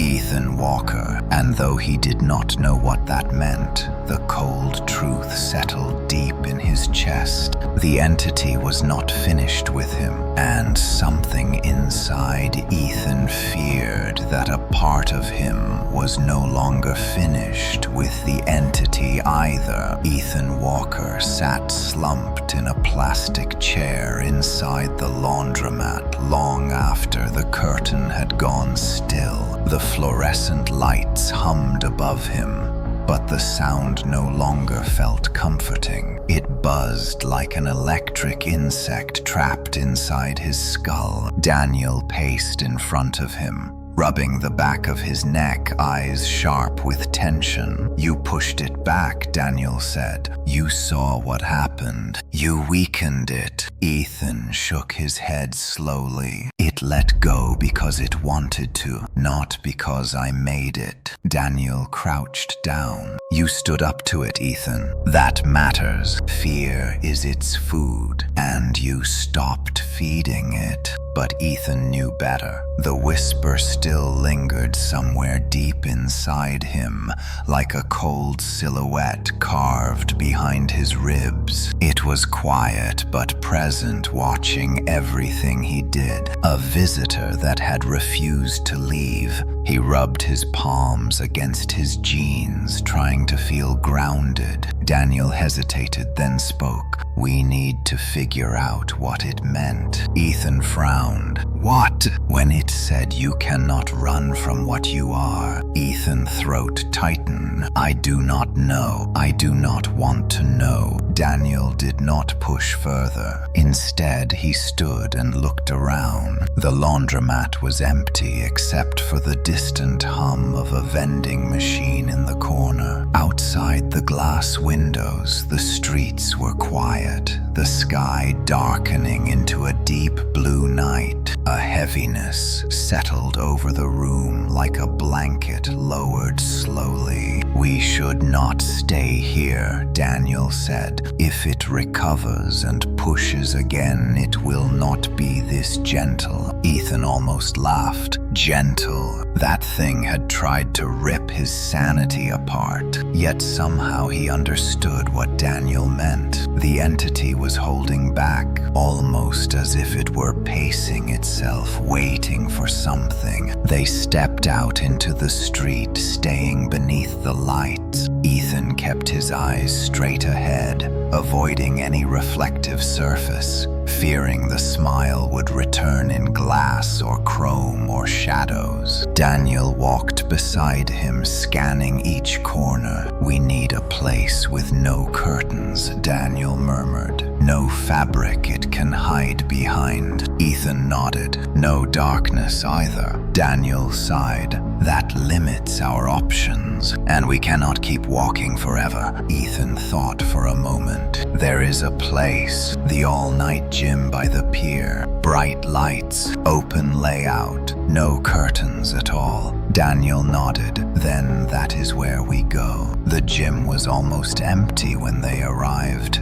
Only a few late-night lifters scattered across different machines. The sound of metal weights clanking together echoed across the wide space. Ethan immediately felt the relief of brightness washing over him. The entity had no corners here, no folds, no veil to hide behind. Daniel approached the front desk where the attendant, half asleep, let them in without question. Ethan sat near the emergency exit, his eyes scanning the walls. No curtains, no fabric, only glass windows and bright lights reflecting off polished floors. For a moment he felt safe, until the whisper returned. "You cannot hide yourself from me, Ethan." Ethan stiffened. Daniel saw the shift. It is talking again. Ethan nodded. It does not need curtains anymore. Daniel, kneeling beside him, spoke low. Fight it. You did it before. Ethan tried to focus, but the whisper coiled deeper, threading itself through his thoughts like a cold vine. You belong with me. Ethan squeezed his eyes shut. No, then show me. Ethan, breath caught. The whisper grew sharper, louder, not in the air but inside him. Show me. Daniel gripped his arm. Ethan, what is it saying now? It wants me to show it something. Show it what? I do not know. A tremor rolled through Ethan's body. A wave of cold spread from his spine outward. The gym lights flickered once. Then again, the weight racks trembled slightly. Metal rattling. Daniel stood ready for anything. Ethan spoke barely audible. It is inside me. It is trying to pull something out. Daniel knelt in front of him. Fight it. Push it back. But Ethan felt the ground tilting. His vision blurred, then shifted, not to darkness, but to a memory that was not his. A small room, a window covered by a long gray curtain, a woman standing near the bed humming softly. Clara, her voice faint like a lullaby. She looked younger than the last time Ethan saw her in the vision. Her smile was gentle, not stretched. Something human lived in her eyes. You came back, Clara said, though she was not looking at Ethan. She was looking past him at someone unseen. Ethan tried to speak, but he was not in control of the memory. Clara continued humming lightly, touching the curtain edge. You should not stay with it. You should fight. You should stay with me. Ethan felt something ripple. Clara's hand pulled the curtain open just an inch. A darkness behind it pulsed. A shape leaned forward. Her face changed. Her smile widened. Too wide. The memory shattered violently. Ethan collapsed to the gym floor, gasping. Daniel grabbed him. Ethan, what did it make you see? Ethan wiped tears he had not realized were falling. It showed me Clara again. Before it took her, she tried to resist it. It did not take her immediately. She fought, but she lost. Daniel nodded. Then you do not lose. Ethan stood shakily, but the memory felt too real, as if he had been there, as if he had seen it before with his own eyes. His mind twisted painfully, trying to understand. Daniel was about to speak when the gym lights flickered again, this time violently. The windows darkened, as if a fog pressed itself against the glass. Daniel turned sharply. Ethan, stay close. Ethan felt cold breath slide across his neck. The whisper deepened. Show me more, Ethan. Ethan raised his head. He knew what it wanted now. Not memories, not fear. His past. The part of his past he had buried. The part that felt hollow. The part that made him vulnerable to the entity in the first place. No, Ethan whispered. Daniel reached for him. Ethan, talk to me. What is it doing? Ethan closed his eyes. The whisper became a command. Show me your loneliness. The ground trembled beneath them. Mirrors along the gym walls bent, warping their reflections into wide, smiling shapes. Ethan grabbed Daniel's arm. It is feeding. It is feeding on me again. Daniel spoke firmly. Then stop giving it anything. Ethan shook violently. I cannot. It is inside the part I do not control. Daniel lifted Ethan's head, forcing him to make eye contact. Then control it. Look at me, not at the shadow, not at the whisper. Look at me. Ethan stared at him. Something steadied. The whisper trembled. Ethan whispered back. "You cannot have me." The lights burst to full brightness. The fog outside thinned. The mirrors flattened, returning their reflections to normal. The cold drained from Ethan's body in seconds. The whisper receded. Daniel let out a heavy breath. "You did it again." Ethan stood straighter. "No." It let go again. "It is learning me, learning how far it can push, and it is getting faster." Daniel frowned. "Then we need answers quickly." Ethan nodded. "We find Clara past. We find the origin. We find what ties us to the entity." Daniel agreed. "And we end it." But Ethan felt the whisper stirring again, far distant yet certain. "You will come home. Ethan Walker." Ethan clenched his fists. "Not tonight. Not yet." Ethan Walker and Daniel stepped out of the all-night gym into the cold sea air drifting in from the pier. The waves crashed against the wood below the boardwalk, but even the natural rhythm of the ocean felt tense, as though the world itself held its breath. Ethan pulled his jacket tighter, but the cold he felt was not from the wind. It came from within, from the whisper that no longer waited behind curtains, but curled quietly inside him. Daniel walked at his side, eyes sharp, scanning each dark corner. The streets were quiet, too quiet. Even the distant hum of traffic felt muffled beneath some unseen weight. "We cannot let it corner us again," Daniel said. "The gym worked for a moment, but it is adapting. No more enclosed spaces, no more fabric, and no more silence." Ethan nodded, though his mind was already drifting. Images flickered behind his eyelids whenever he blinked. Clara smiling, the curtain trembling, a voice humming a melody he almost remembered. He shook his head to clear it. Daniel noticed. "Ethan, stay here. Stay now." Ethan forced a breath. "I am trying." The pier stretched out toward the black water. They walked to the end where lampposts cast bright circles against the wooden planks. Ethan leaned against the railing, grip tightening as another wave of cold pulsed through him. The whisper stirred. "You cannot outrun what you are, Ethan." Ethan lowered his head.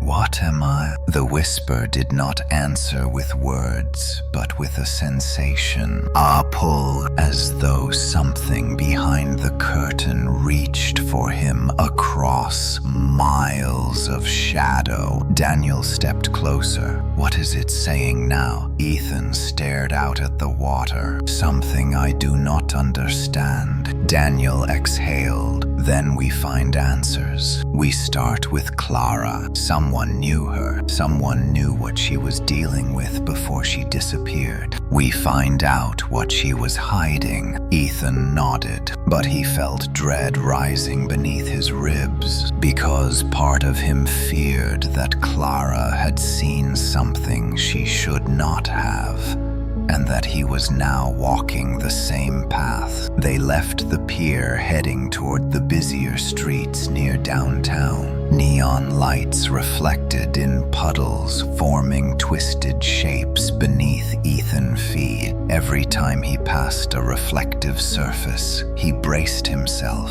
expecting to see the smile appear, but the entity remained quiet, watching instead of acting. Daniel pointed toward a late closing diner. "Let's sit and plan our next move. Somewhere bright, somewhere busy." They entered and found a booth near the window. People sat in scattered seats, chatting quietly over coffee. The clinking of dishes felt grounding, normal. Ethan breathed easier, though the cold inside him never faded completely. Daniel leaned in. Arthur said, The first tenant heard humming before the smiling started, and Clara hummed in your memory or vision or whatever it was. What if the humming is the first sign? It means the entity is close. Maybe it is drawn to people who are already unstable, already hurting. Ethan stiffened. Are you saying this is my fall? Daniel shook his head instantly. No, but I am saying it uses cracks in a person's mind, places where fear already lives. Ethan stared at his hands. He knew Daniel was right. He had been drowning in loneliness long before he ever stepped into that apartment. The whisper had found him because something inside him was already broken. He looked up when the diner lights flickered. Just once, barely noticeable. But he felt the whisper shift. Show me, Ethan. Ethan flinched.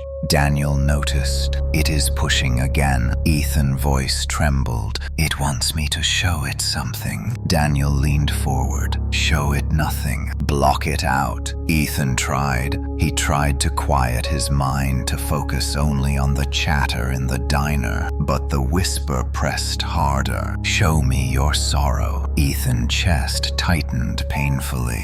His throat closed. Images surfaced unbidden. Memories he had buried. Nights alone in his apartment long before the entity ever found him. Nights when silence felt like a weight crushing his lungs. Daniel grabbed his arm. Ethan, fight it. Right now. Stay with me. Ethan shut his eyes tightly. The whisper swelled. Let me see you. Something snapped inside Ethan. Not pain, not fear, something else. A flood of emotion he had refused to face for years. Loneliness, grief, the aching silence he had lived with long before the entity ever whispered his name. The lights blinked violently. Every reflective surface in the diner warped. Glass windows bent. Metal napkin holders curved into distorted, smiling shapes. Daniel stood ready to drag Ethan out if needed. Ethan screamed silently, trying to force the images back.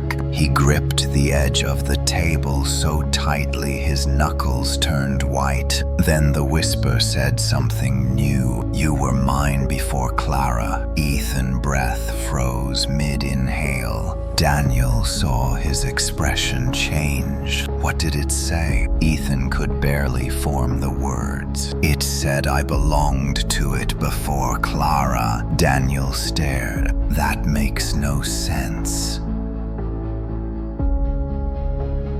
You never lived there. You never met that thing before. How could it know you before Clara? Ethan shook his head. I do not know. I do not know. The diner lights brightened suddenly. The warped reflections flattened, returning everything to normal. The whisper retreated, but Ethan felt it coiling deeper than ever. Daniel lowered his voice. If it knew you before Clara, then this is not about the apartment. It is about you. The words hit Ethan harder than any whisper. He looked down at the table and, for the first time, he considered something he had been afraid to admit. The entity was not following him because of where he lived. It was following him because of who he was. The cold inside him pulsed once. Hard, Daniel continued. Maybe the apartment did not create this thing. Maybe the apartment is just where it touches the world. But the real connection is something else. Something in you. Ethan swallowed hard. The whisper responded almost immediately. You are the doorway, Ethan. Ethan flinched so violently the table shook. Daniel grabbed him. Tell me what it said. I am the doorway. Daniel's face went pale. Ethan, that is not possible. You are a person, not a doorway. But Ethan felt it, a hollow place inside him, something dark and patient that he had spent years avoiding. Maybe the entity had found it. Maybe the loneliness that had lived inside him for so long had made room for something else. Suddenly, every light in the diner went out. People shouted. Dishes clattered. Someone cursed in the darkness. Ethan felt nothing but cold. Daniel grabbed his wrist. Ethan, stay with me. But the whisper drowned out Daniel's voice. Come home, Ethan. A curtain materialized in Ethan's vision, though there was no fabric in the diner. A ripple in space, a thin veil of darkness rising in front of him, as if reality itself had grown a seam. A smile appeared behind the invisible curtain. Daniel yelled, Ethan, look at me. Not it, me, Ethan gasped, tearing his gaze away. The curtain vanished instantly. Lights flickered back on. People murmured nervously, unaware of the nightmare they almost witnessed. Daniel breathed hard. That was close. Too close. Ethan buried his face in his hands. I cannot keep doing this. It is getting stronger, faster. It is not waiting for night anymore. Daniel nodded. Then we move faster too. We dig deeper. We find the truth. And we cut the tie. Ethan looked up, eyes trembling but determined. Where do we start? Daniel answered without hesitation. We go back to the apartment. Ethan froze. No, absolutely not. Daniel's voice sharpened. It started there. The answers are there. Whatever made it choose Clara and the others is in that place. And if it chose you long before that, then we need to know why. Ethan's chest tightened, his heartbeat blurred with the whisper. You will come home, Ethan. Daniel squeezed his shoulder. This time we go prepared. Bright lights, noise, no curtains, no fear, and you will not be alone. Ethan inhaled shakily. The whisper coiled. Yes, come home, Ethan whispered back. Not yet. The walk back toward Willow Ridge Avenue felt like descending into the mouth of a sleeping beast. Ethan Walker followed close beside Daniel, each step heavy with dread. Street lights flickered overhead, casting long, trembling shadows that stretched like claws across the pavement. The whisper inside Ethan had calmed, but its silence felt more dangerous than its voice. It was not gone. It was preparing. Daniel carried a backpack filled with flashlights, battery-powered lanterns, a portable speaker blasting static, and even a small hammer. No curtains, no quiet, no darkness. They repeated those 3 rules under their breath like a mantra as they approached the neighborhood. Ethan felt pressure building behind his ribs, not physical pressure. A pull, a longing, as if something ahead of them recognized his presence and stirred in anticipation. Ethan slowed. Daniel looked back. Do not stop.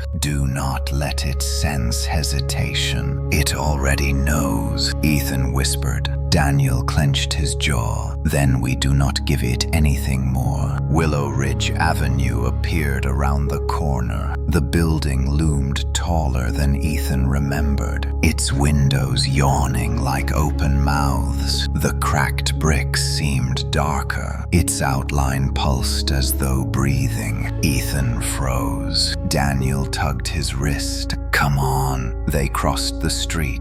Each step felt like stepping into colder air. The scent of old perfume drifted faintly from the building, even from outside. It was stronger than he remembered, as though something inside had soaked the walls with it. Daniel nudged him. Ethan, eyes forward, not inward. They stepped into the entrance. The hallway lights flickered once, then steadied. The floorboards beneath them vibrated softly. Ethan stared up at the ceiling, feeling the presence watching. Daniel whispered, "We stick to the plan. Straight to your apartment. Search everything. Find anything Clara left behind. Notes, symbols, anything." Ethan nodded, though his throat felt too tight for words. They reached the second floor landing. The hallway was silent. Doors closed. Air heavy. Ethan felt the cold in his lungs deepen. Daniel switched on a lantern. Bright white light filled the narrow space, erasing shadows. Ethan felt the entity recoil slightly inside him.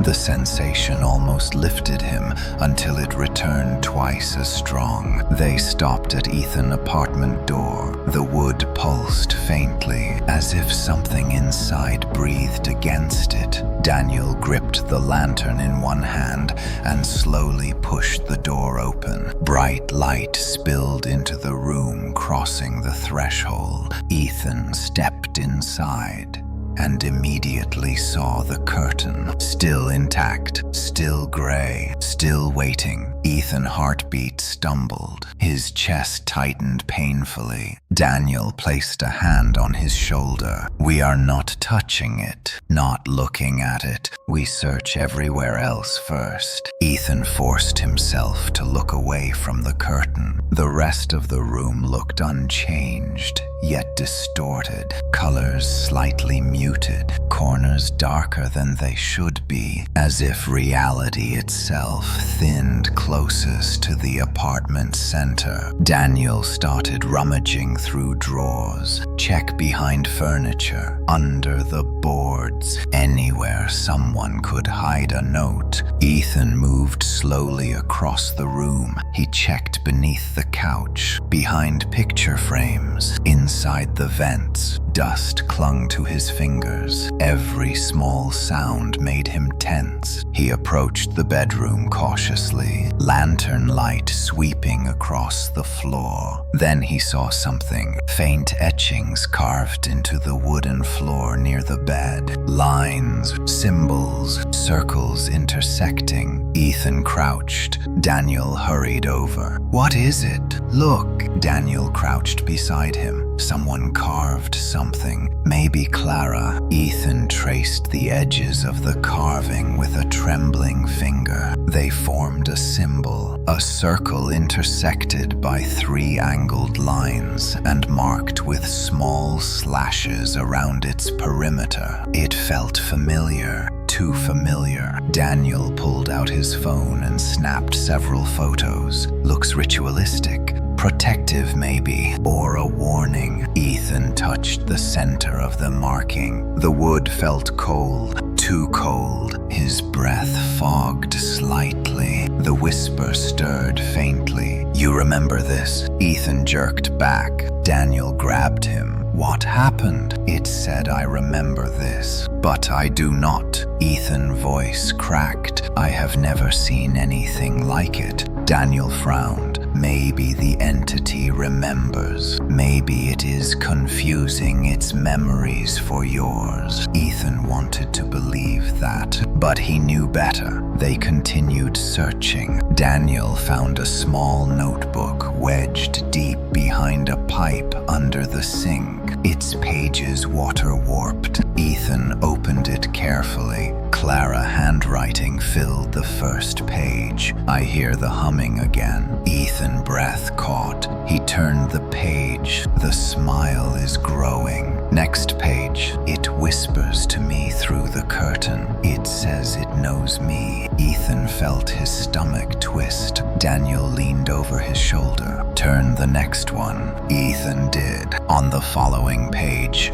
Clara had drawn the same symbol carved into the floor. Next to it she wrote, "It believes I am the doorway." Daniel's eyes widened. Ethan felt everything inside him freeze. "No," Ethan whispered. "No, it called me that. Not her, me." Daniel shook his head. "No, it is using the same method. It said the same thing to Clara because that is how it gets in. Not because it was true." Ethan wanted to believe him, but the carvings in the floor, the notebook, the visions, the whisper all felt too connected to ignore. The lamp flickered. Daniel lifted it higher. Shadows shifted beneath the curtain's threads. "Do not look at it," Daniel whispered. Ethan turned away, his heart hammered. Daniel stepped toward the table, opening more drawers. Then the humming started, soft, low, rising from the room. Ethan froze. Daniel's mouth dropped open. "No, no, not now." The humming echoed off the walls, vibrating through Ethan bones. It did not sound like Clara, nor the entity. It sounded like dozens of voices humming from behind the fabric of the world. Ethan clutched his head.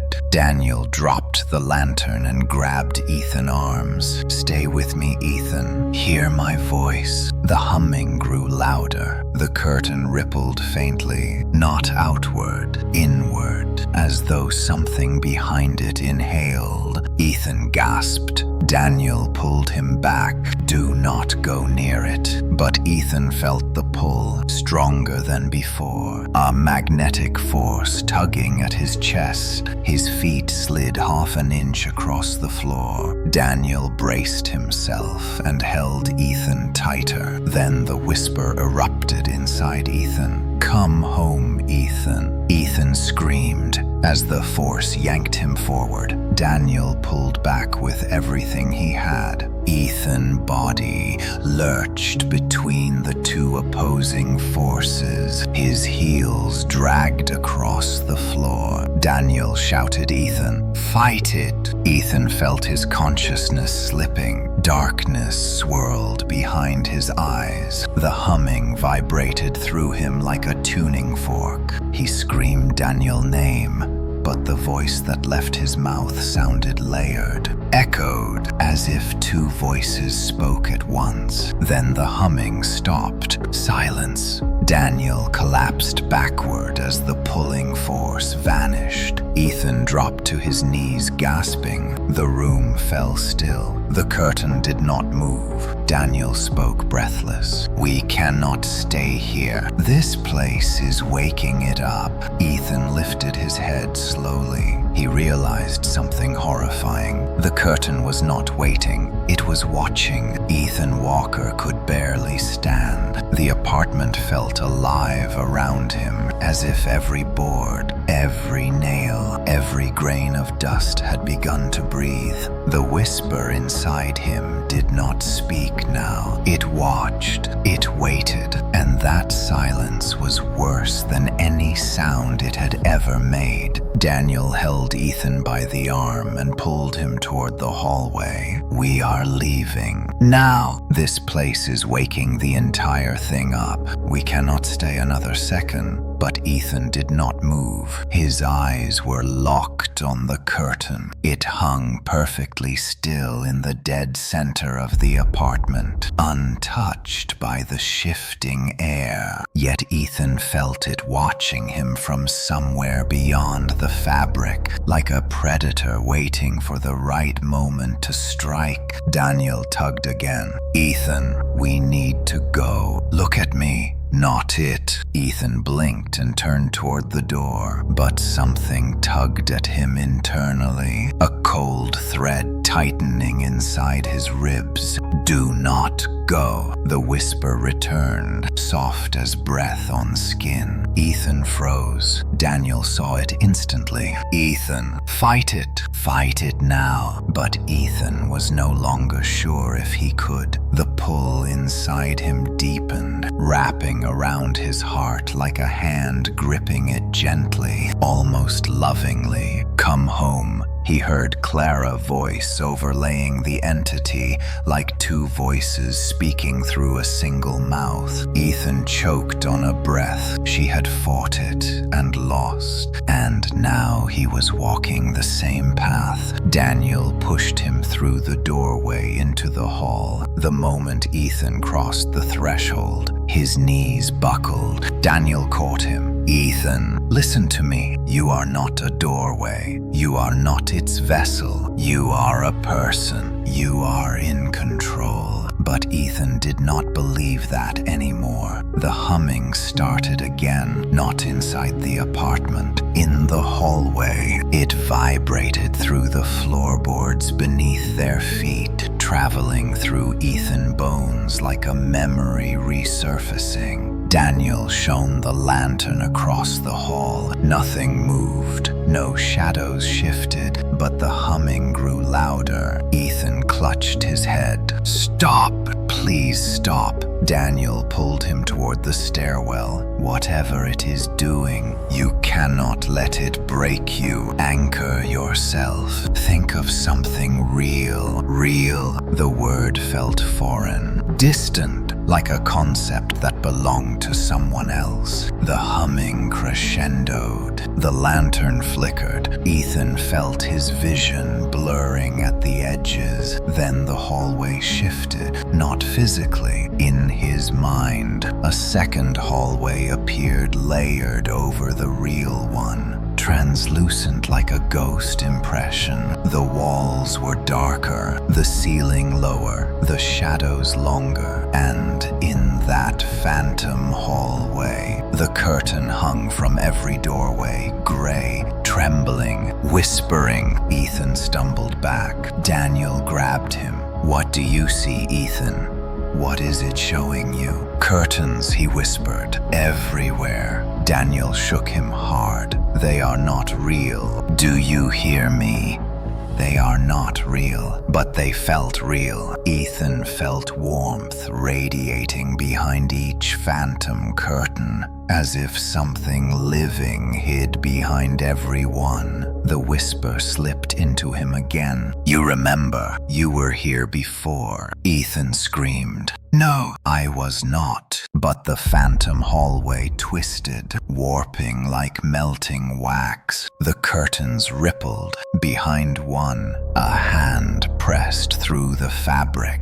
Pale, elongated, fingers too long. The curtain bulged, stretching outward. Daniel's voice snapped like a whip. Ethan, look at me. Not it. Ethan tore his gaze away, and the phantom hallway shattered like glass. He collapsed against the rail of the stairwell, gasping as the real hallway returned to focus. Daniel held his face between his hands. Stay with me. We get down these stairs. We get out of this building. And the moment we do, it will weaken again. But you need to move. Right now. Ethan nodded shakily. Daniel pulled him toward the staircase. They descended quickly, Daniel shining the lantern into every corner. The building creaked above them, as if something moved along the ceiling, crawling, dragging itself through the beams. On the first landing, Ethan stopped. He heard breathing, not his, not Daniel's, slow, deep breathing coming from behind the wall, as if someone stood inches away, separated only by crumbling plaster. The voice whispered, "Come home." Ethan Walker. Daniel swung the lantern toward the wall. The breathing stopped. The whisper vanished. Ethan stumbled down the last flight of stairs. They reached the ground floor. Daniel unlocked the exit door, and the world outside bent. The streetlights warped into tall, thin shapes like stretched shadows. Car headlights smeared like glowing paint. The sidewalk rippled as if made of liquid asphalt. Ethan clung to the doorframe. Daniel cursed. "Ethan, talk to me. What is it doing?" Ethan's eyes widened. "It is not the world. What is it then?" "Me. It is bending me." Daniel froze. "No, no, Ethan, listen to me. That is not you. That is it. And you are stronger than it thinks." But Ethan felt his sense of reality twisting. The cold inside him pulsed in rhythm with the warping air outside. He felt the entity drawing closer, threading itself deeper into him. Then everything snapped back. The world returned to normal. Daniel exhaled shakily. "Move before it tries again." They exited the building and stepped into the cold night. Ethan steadied himself. Already he felt the whisper weakening slightly, like fog thinning under sunlight.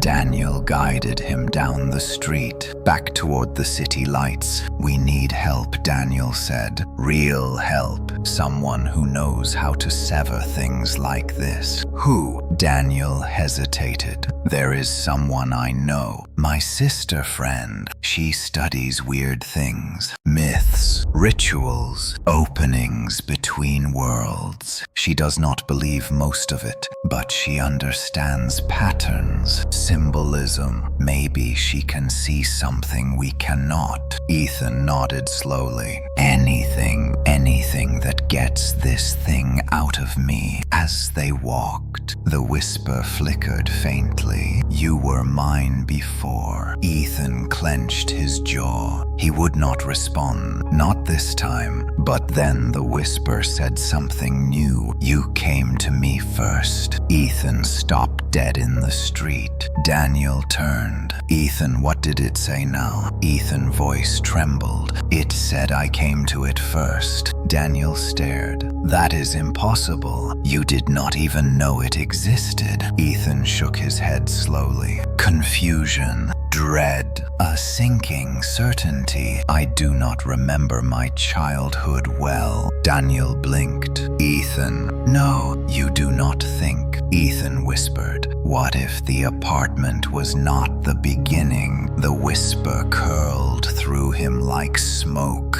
"Welcome back, Ethan." Ethan Walker did not remember the next several minutes, only fragments. Daniel gripping his wrist tightly, streetlights passing overhead in quick streaks, his own breathing echoing inside his skull like he was trapped beneath water. The whisper curled deeper inside him, no longer a visitor, but a presence settling into a place it already knew. "You came to me first, Ethan." The words repeated again and again, soft but certain, like a lullaby that had been sung to him long ago. Ethan tried to outrun the meaning, but it followed him like a shadow cast from his own bones. Daniel finally slowed when they reached the outskirts of the city, near a quiet residential stretch lit by scattered warm porch lights. He turned to Ethan, breath sharp. "Talk to me." "What did it say?" "Every word, Ethan." Ethan swallowed. "It said I came to it first." Daniel's face hardened. "That is impossible. You were a kid. You lived with your parents. You were nowhere near that apartment." Ethan stared at the ground. His heartbeat throbbed behind his eyes. "I do not remember most of my childhood. Not before I was 10.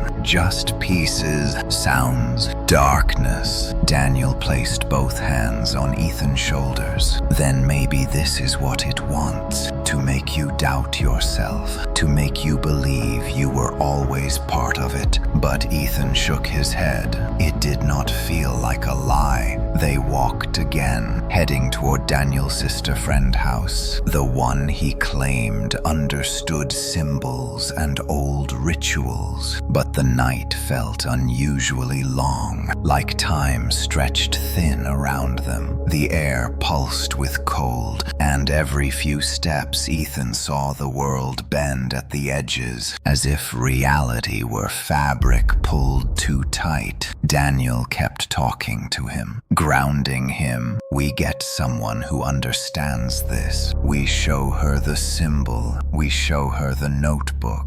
We make sense of all this, and we cut whatever tie it thinks you have. Ethan tried to nod, but the whisper crawled beneath his thoughts. You opened the first doorway, Ethan, not Clara. Ethan's breath stopped mid-inhale. His legs faltered. Daniel caught him before he could fall. Ethan, look at me. Do not listen to it. Look at me. Ethan's eyes burned. It said I opened the first doorway, not Clara. Daniel went pale. That cannot be true. You do not remember anything like that. That thing is rewriting your past. But Ethan was not so sure. Something hollow inside him churned. A memory flickered. Darkness. A room. A curtain made of heavy fabric. His small hands reaching for it. He gasped, stumbling backward. Daniel steadied him. What did you see? Ethan shook his head violently. Nothing. I cannot trust any of it. But the memory did not fade. It lingered like smoke. They reached a small house at the end of a cul-de-sac. Warm yellow light glowed through the windows. For the first time in hours, Ethan felt something steady in his chest. Not safety, but clarity. Daniel knocked hard. After a moment, the door opened. A woman in her 30s with sharp, intelligent eyes stared back at them. She frowned immediately. Daniel, why do you look like you saw a ghost? Daniel gestured to Ethan. It is worse than a ghost. She nodded, stepping aside. Bring him in. Her name was Maren. Daniel had mentioned her only briefly, but now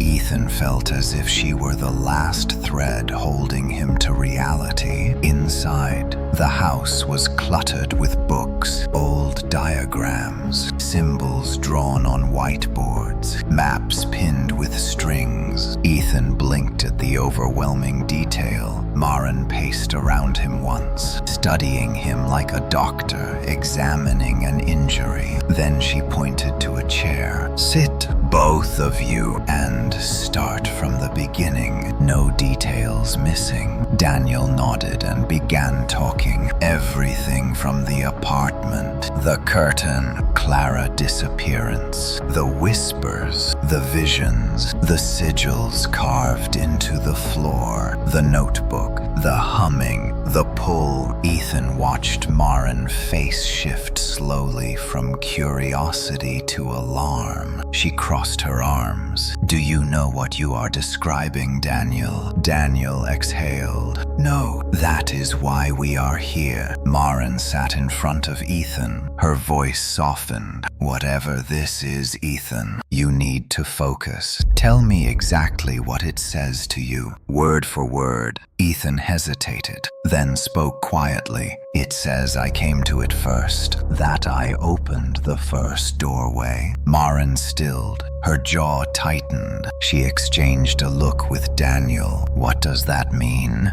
Ethan whispered. Maren exhaled slowly. There are stories, old ones, about entities that cannot enter our world unless someone invites them. A crack, a doorway, a moment of weakness, a call made without understanding what answers. Ethan shook his head. I do not remember calling anything, and yet it came, Maren said quietly, and it followed you, not the apartment. You. Ethan's chest tightened painfully. Daniel leaned forward. But how, if he was only a child? Maren answered, children see things adults cannot. They cross boundaries without knowing. They speak into darkness, believing it echoes. And sometimes the darkness answers. Ethan's hands trembled. He felt sick.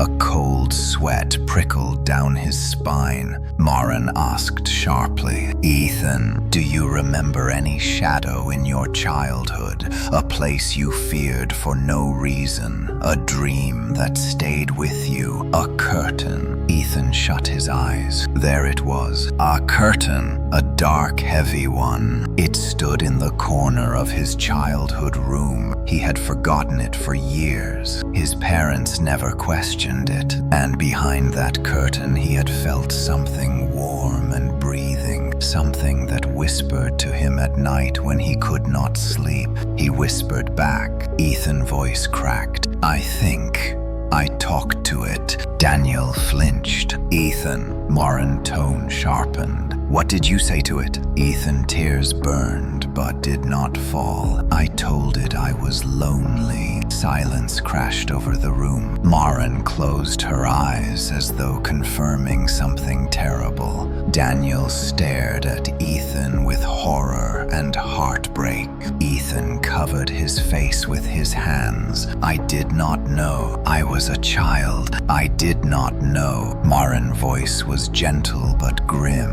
You called it, and a call like that never fades. It waits. It finds you again when you are old enough to understand fear. The whisper surged. You came home, Ethan. Ethan jerked violently, clutching the sides of the chair. Maren stood instantly. Daniel moved beside him. Ethan, focus on my voice. But the room dimmed. The edges of the walls bent inward. The bookshelves warped. The air thickened like a curtain drawing closed. Maren grabbed a lantern from her shelf and switched it on. Bright light cut through the darkness, and the room snapped back into shape. She spoke quickly. Ethan, you are not the doorway. You were the opening. There is a difference. It means you can close it, but only if you face what you invited. Ethan's heart thudded painfully. How? Maren looked at him with a seriousness deeper than fear. You go back to the first curtain. Ethan stopped breathing. Daniel's voice cracked. What first curtain? Maren answered. The one from his childhood. The one he opened. The room fell utterly silent. Ethan felt the cold inside him gather into a single sharp point. The whisper curled like smoke, twisting into a smile. I have been waiting, Ethan. The room felt impossibly small as Maren's words echoed through the air. Ethan Walker sat frozen, unable to breathe, unable to blink, unable to understand how the past he barely remembered could reach forward and wrap around his throat like a noose. The whisper inside him pulsed with a cold satisfaction. I have been waiting, Ethan. Ethan squeezed his eyes shut, but darkness behind his eyelids only made the whisper louder. Daniel moved to his side, gripping his shoulder firmly. Ethan, look at me. You are here, right now, not there. But Ethan was not sure where there even was anymore. His past felt like a broken hallway, pieces missing, doors sealed shut, and behind one of those doors hid the curtain he now knew he had opened as a child. Maren paced in front of them, lantern in hand, its glow slicing through the unnatural dim creeping at the edges of the room. Listen carefully. If the first opening was made during childhood, that memory is the key. The entity bonded to you at a time when your mind was vulnerable. But that also means she paused. It means you can unmake the bond. Ethan lifted his head slowly. How? Maren exhaled. You go back to it, back to the moment before the whisper answered you. You confront the memory. You close the door you opened. Daniel frowned.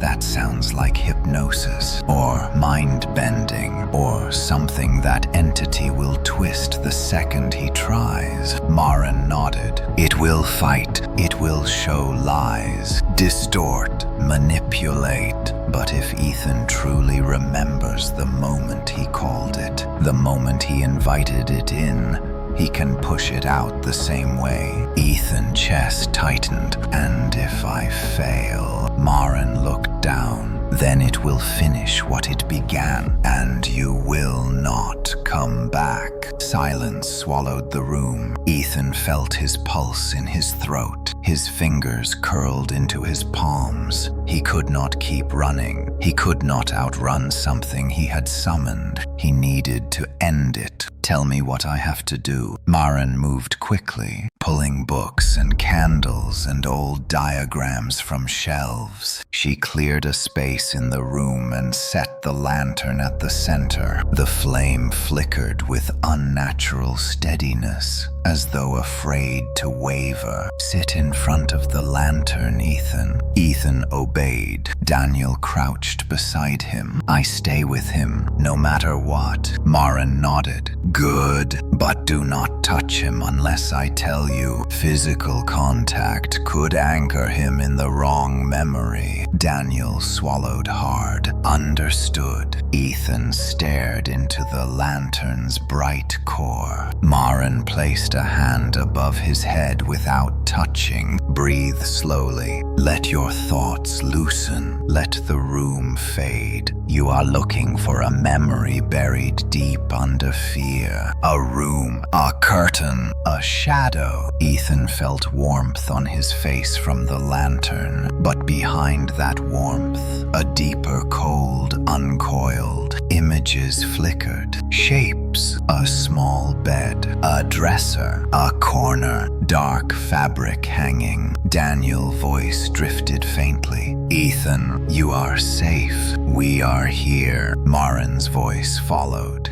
Go back before the fear, before the whisper. Find the first moment you heard it. Ethan's breathing slowed. The room dissolved around him. He stood inside a small bedroom, his childhood bedroom. The wallpaper faded yellow, the night light glowing weakly, and in the corner, the curtain hung from a rod too high for a child to reach. Heavy, dark, alive, Ethan whispered. I remember this. Daniel's voice echoed faintly, distorted by distance. Ethan, talk to us. What do you see? A child's voice answered instead. I hear you. Ethan spun. He saw himself at 6 years old, sitting on the floor, hugging his knees, staring at the curtain with wide, tear-filled eyes. The child.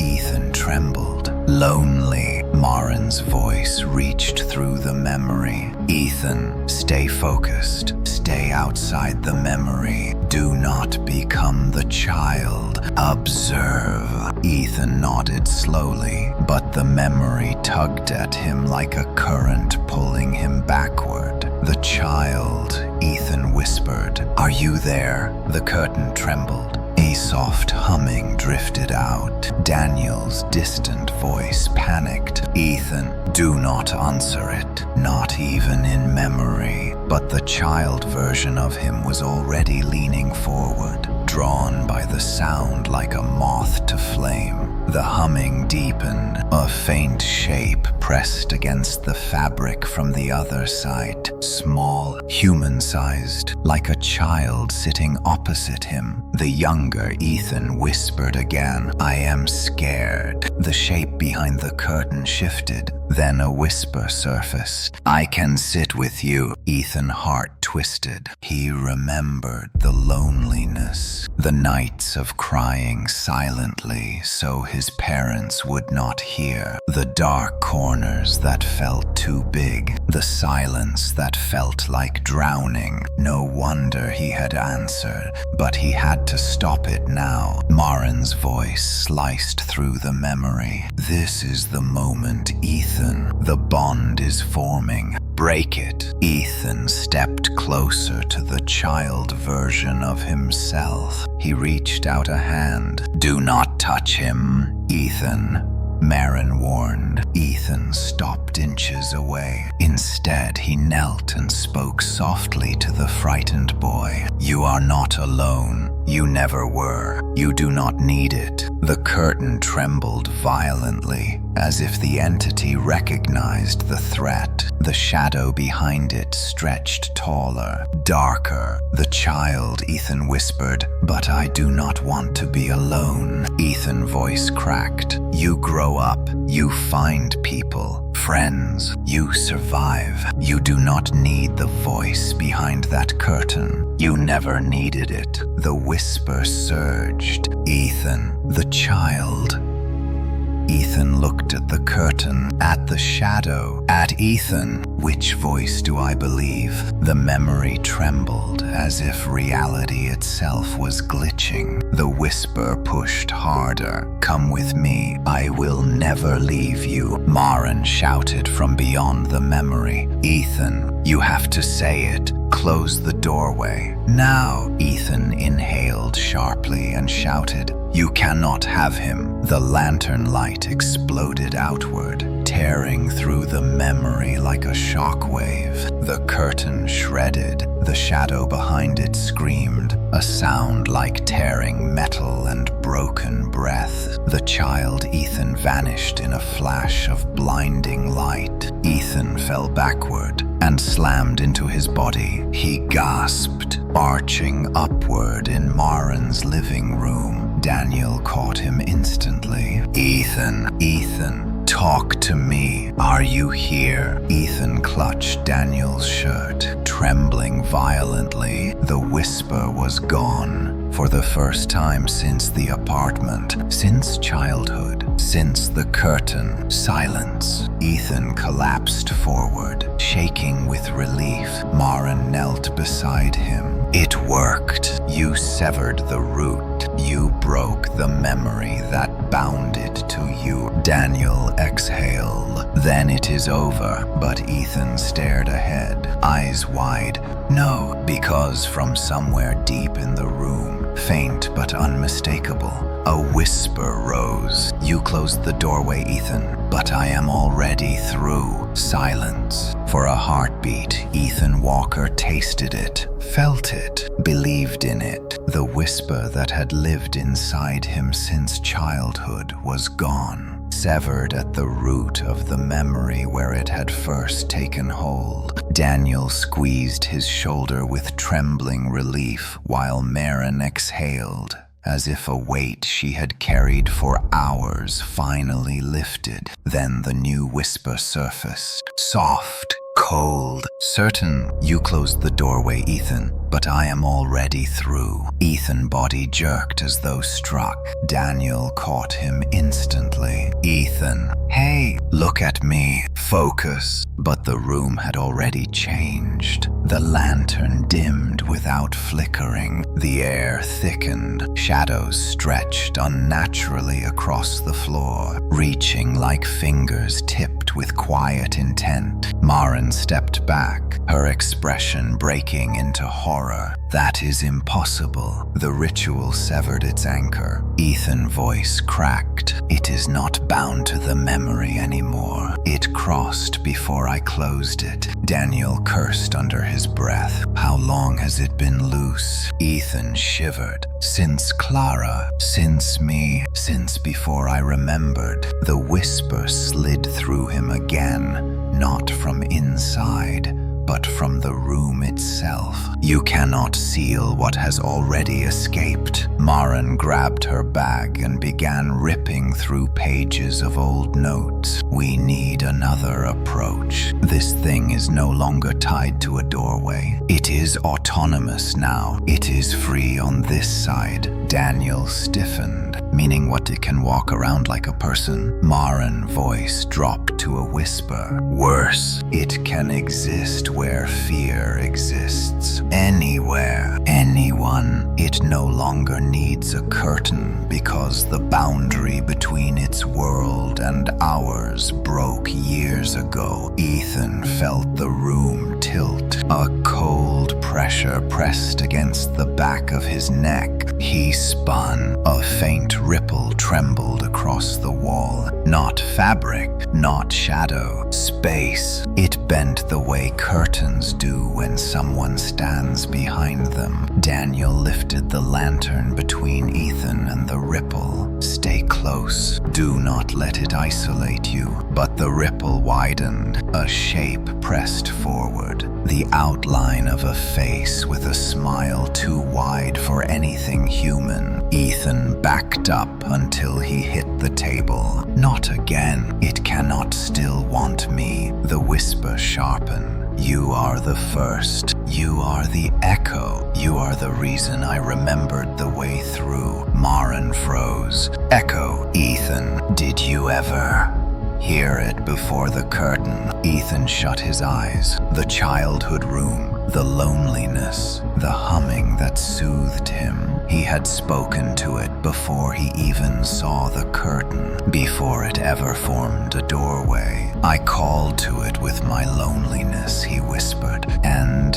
it shaped itself into something I could understand. Daniel stepped between Ethan and the distortion, so he did not summon it. It formed around him. Maren nodded stiffly. Yes, entities like this do not appear full-formed. They coalesce around an emotion, a need. For Ethan, it was loneliness, isolation. It shaped itself to match his fear, his ache, his voice. Ethan's stomach churned. So it is not from another world. It is from me. No, Maren said sharply. Not from you, but through you. You were the bridge, the resonance, the frequency it found and followed. The ripple expanded again. A full hand pressed through. Thin, long fingers bending wrong. The smile behind it grew brighter. Daniel grabbed Ethan's arm. We need to move. Now! But the house shifted. The lights dimmed. The walls bent inward. Floorboards buckled. Every shadow elongated toward Ethan. The entity was not trying to scare him. It was claiming him. Come home, Ethan. Ethan stumbled as the world warped. The ceiling stretched upward.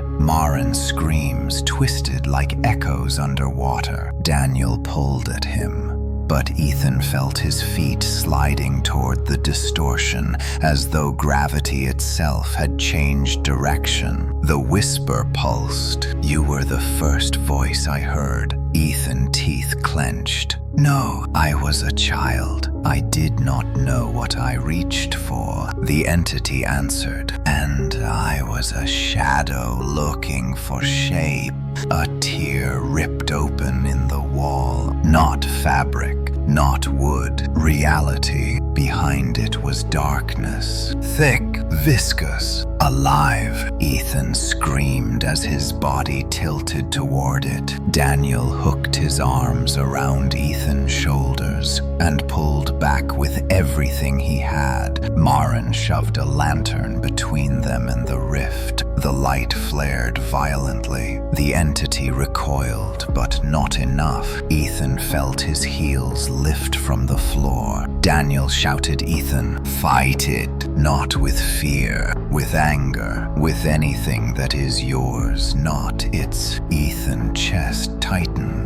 He could not be angry. He was terrified, but anger flickered anyway, a spark of defiance born from exhaustion. He screamed, "You do not own me." The rift quivered, the pull lessened by a fraction. The entity voice darkened. "You shaped me. You fed me. You are my beginning." Ethan shook violently. "Then I can be your end." A shockwave burst outward from him, unintentional but real. The lantern light exploded in brightness. The rift shrank. The entity hand dissolved into smoke. Daniel dragged Ethan backward as Marin shoved open the back door. "Run!" They stumbled out into the night. Cold air slapped their faces. Reality outside felt solid again, but the sky above rippled faintly like a dark sea under moonlight. Marin locked the door behind them, breathing hard. "Ethan, that thing will not stop until it finishes what began when you were a child." Ethan clutched his chest. "Then what do I do?" Daniel glared toward the house. "We do not run anymore. We hunt it. We end it." Marin shook her head. "You cannot end it physically. It is not a creature. It is an echo of something older than emotion itself. But you can weaken it, drive it back, remove its shape, break its identity." Ethan swallowed. "How?" Marin pointed at his chest. "It only has a shape because you gave it one. You named it with fear, with memory, with loneliness. To destroy it, you have to take back everything it uses to exist." Daniel raised his voice. "And what does that mean?" Marin answered softly. "Ethan must face it in its true form. Not the smile, not the curtain, not the shadow. Its true beginning, the moment he gave it a name without knowing." Ethan's voice trembled. "The loneliness." Marin nodded. Daniel stared at Ethan. "Then we go wherever that takes us." Ethan lifted his eyes to the sky. For the first time, he felt something inside him harden, resolve. The whisper stirred faintly. "I will be waiting, Ethan." Ethan whispered back, "So will I." Night had settled heavily over the city as Ethan Walker, Daniel, and Marin hurried down the quiet residential street. The air vibrated faintly with a cold frequency, like the world itself was a dying radio struggling to find a signal. Ethan felt it in his bones. A tremor, a quiet pulse only he could hear. The entity was close. Not inside him anymore, but circling him like a predator freed from its cage. Marin marched ahead with her lantern in hand, her voice urgent. "We need open space. Somewhere the entity cannot warp walls around him. Somewhere it cannot bend the shape of the room." Daniel nodded. "Good. No corners, no curtains, no shadows it can cling to." Ethan followed in silence, but inside his mind, the whisper slid like cold breath across his memories. "You cannot run from your beginning, Ethan." He closed his eyes briefly, and for a moment he was 6 again. Dark bedroom, heavy curtain, warm breath behind it, a humming that soothed him. "No!" He forced himself back into the street. They reached the edge of a large, empty athletic field behind an old school building. Floodlights towered above it, casting a vast circle of white illumination across the grass. No curtains, no narrow spaces, no places for shadows to gather. Daniel squeezed Ethan's shoulder. This is perfect, whatever it tries. We will see it coming, Maren nodded. Here, it cannot manipulate the shape of the world easily. Shadow entities need structure, corners, contours, boundaries. Here, it is exposed. Ethan stepped into the open field. The floodlights buzzed overhead. The air tasted metallic. Something stirred behind his ribs. A memory, a whisper. You were the first voice I heard. Daniel stood beside him. If it wants you, it goes through us first. But Ethan shook his head. This is not about possession anymore. It wants form. It wants identity. It wants to complete what it started with me as a child. Maren spread several lanterns in a circle around them. Their lights grew into a dome of brightness that pushed at the surrounding darkness. She stepped back. Ethan, I need you to call it. Daniel snapped his head toward her. Absolutely not. We are not summoning that thing. Maren kept her eyes on Ethan. It is already summoned, but right now it is behind the seams of reality, slipping in and out like smoke. If Ethan calls it directly, it must reveal its true shape. No more masks, no more curtains, no more shadows. Daniel clenched his jaw. If he calls it, it might take him. Maren replied quietly. If he does not, it will keep growing, and eventually we will lose him anyway. Ethan swallowed. The truth was sharp in his chest. He needed to end this. Not tomorrow, not later. Now, he stepped into the center of the lantern circle. Daniel reached out as if to restrain him, but stopped, realizing Ethan had made his decision. Ethan closed his eyes. His voice trembled as he spoke. I am here. Silence. Wind stirred the grass. The floodlights flickered once. Ethan felt the whisper at the edge of his mind. Say it, Ethan. He took a breath. Come to me. The floodlights snapped off.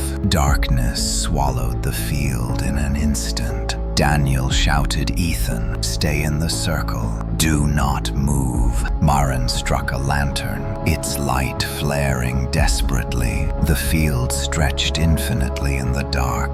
The air felt thick, heavy, wrong. Something pressed against reality like a fingertip against thin ice. A sound rose, not humming, breathing, slow, deep, ancient. Ethan's body froze. Grass bent around his feet, though no wind blew. A ripple of shadow slid across the field toward them, moving like liquid darkness. Daniel grabbed Ethan's arm, but Ethan did not move. The shadow stopped a few feet away, then something rose from it. A shape. A figure, humanoid but wrong, its arms too long, its back arched as if it had never learned to stand upright. No face, only smooth darkness where features should be. Then the smile appeared, not glowing, not floating, shaped directly into the shadow itself. Wide, endless, terrifying. Daniel staggered backward. Maren whispered, my God. The entity stepped forward. You called me Ethan. Ethan's chest tightened. The voice no longer echoed inside him. It vibrated in the air itself, reshaping everything it touched. Daniel raised a lantern toward it. Bright light flared. The entity flinched but did not vanish. Maren shouted, light weakens it, but only if Ethan pushes too. Ethan took a step forward, legs shaking. His voice barely existed. What are you? The entity tilted its head. The smile stretched wider. I am what you gave shape to. You gave me hunger. You gave me voice. You gave me a doorway. Ethan clenched his fists. You used me. No, Ethan, I completed you. Daniel stepped between them, holding a lantern high. Stay back! He does not belong to you. The entity did not react to Daniel. It only stared at Ethan. You were alone. You called. I answered. No one else heard you. Ethan's breath faltered. He saw flashes of childhood, small hands gripping heavy fabric, a whisper promising comfort, loneliness shaping a monster. He shook his head. No, I did not know what I was doing. The smile curved. And yet you opened a world for me. Marin shouted, Ethan, it is trying to rewrite your identity. Push back. Force it into its real shape. Ethan stared into the smile, into the nothing behind it. What is your real shape? The entity trembled. The smile flickered. Ethan stepped closer. Do not use my fear to shape yourself. Use what you are. The smile wavered. The shadow around it shook as if losing cohesion. Daniel shouted, it is weakening. Keep going. Ethan raised his voice. Show me what you are without me. The entity screamed, a sound like metal,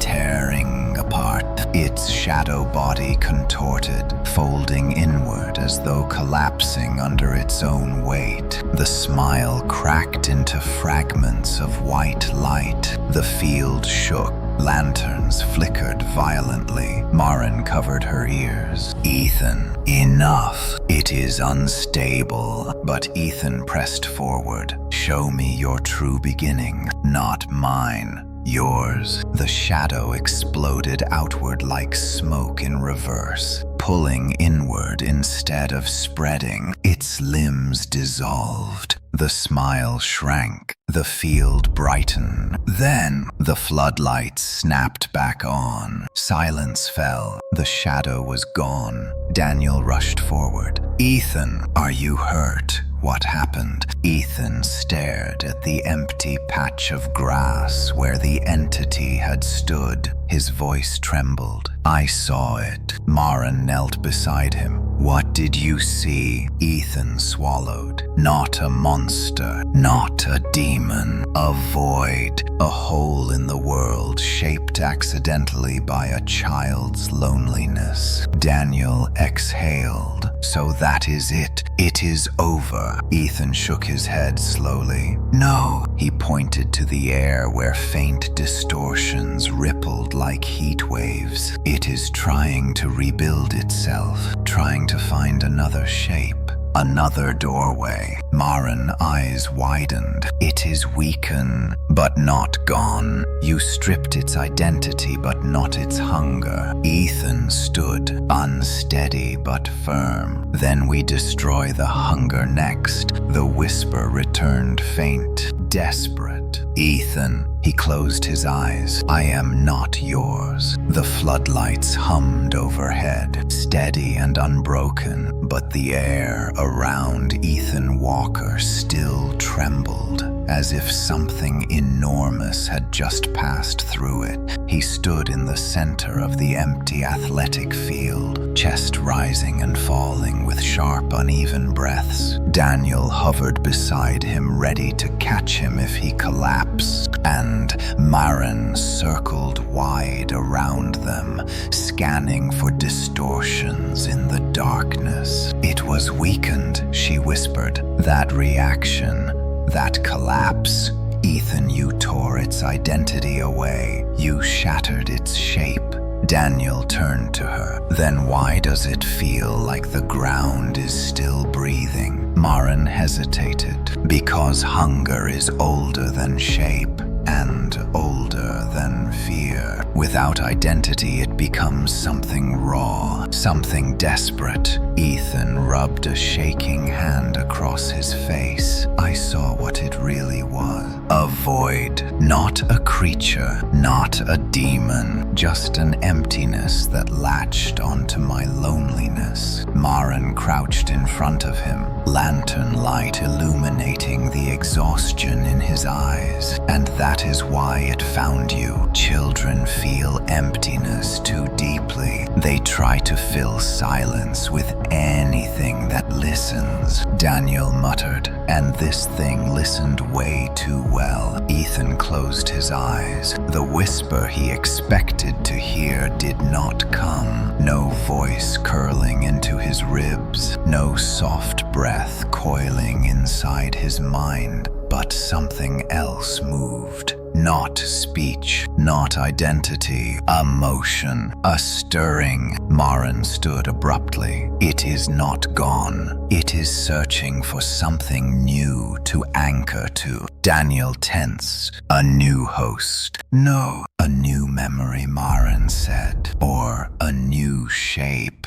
Something it can wear. Ethan felt cold travel down his spine. It is rebuilding itself. Maren nodded grimly. It will piece itself together from fragments of emotion nearby. And you, Ethan, you are a storm of emotion right now. Fear, guilt, anger, all of that gives it raw material. Daniel stepped directly in front of Ethan, blocking him from the darkness. Then how do we stop it? Maren drew a deep breath. First we track it, then we end it. Not the way you think, not by killing it, but by giving it nothing to rebuild from. Ethan blinked. Nothing, Maren nodded. Emptiness created it, but emptiness can also starve it. You need to stop feeding it with fear. Daniel scoffed. He is terrified. Of course he is feeding it. Ethan lifted his head slowly. No, I get it. When I was a kid,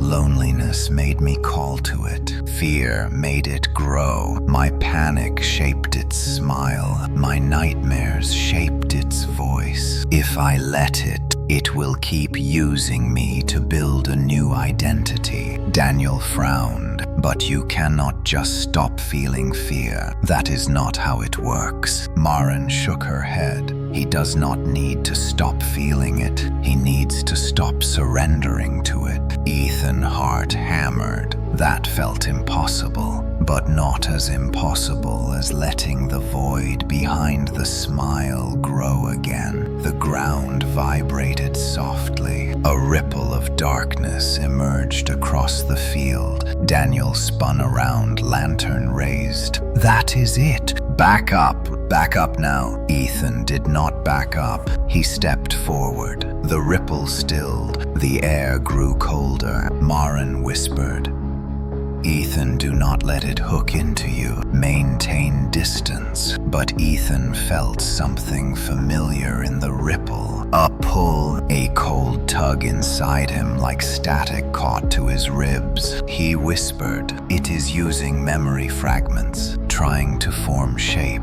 A figure flickered within the ripple, small, child-sized. Ethan froze. No, it cannot be. The silhouette sharpened, and a faint outline of a child sitting curled at the edge of the field appeared. Shadowy, translucent, head buried in knees, the posture unmistakable. Daniel choked. Is that you? Ethan couldn't speak. The shadow child looked exactly like he had looked at 6 years old. Maren hissed. It is testing shapes, using your past to rebuild itself. Reject it, Ethan. Now! Ethan took a shaking step forward. The shadow child lifted its head. Instead of eyes was smooth darkness. Instead of a mouth was a faint, pale curve of a smile, a warped memory, a twisted echo. Ethan clenched his fists. That is not me. The smile on the child widened. Its shadowy form stretched and contorted as if molding clay into new shape. limbs elongating, spine bending, the head tilting sharply to one side. Daniel dragged Ethan backward. Just as the shape lunged, the shadow child dissolved into smoke mid-air and reformed behind them, taller now, sharper, stronger. Maren shouted. Lanterns, brighten them now. Ethan and Daniel swung their lanterns around, illuminating the creature. The light made its body ripple violently like liquid shadow boiling under heat. It screamed. The sound was jagged like broken glass. Maren yelled, "It cannot hold shape under direct truth. Focus. Do not let it use your fear for structure." Ethan grit his teeth. "You do not get to be me. Not anymore." The shadow twitched like a glitching reflection. It screamed again and dissolved into a pool of black fog that spread across the field. Ethan watched the fog furl and unfurl like searching tendrils. Daniel pulled him close. "It is trying to rebuild again. Different shape, different form. We cannot keep doing this. It will grow more violent." Maren shook her head. "No, it is losing consistency. The more Ethan rejects it,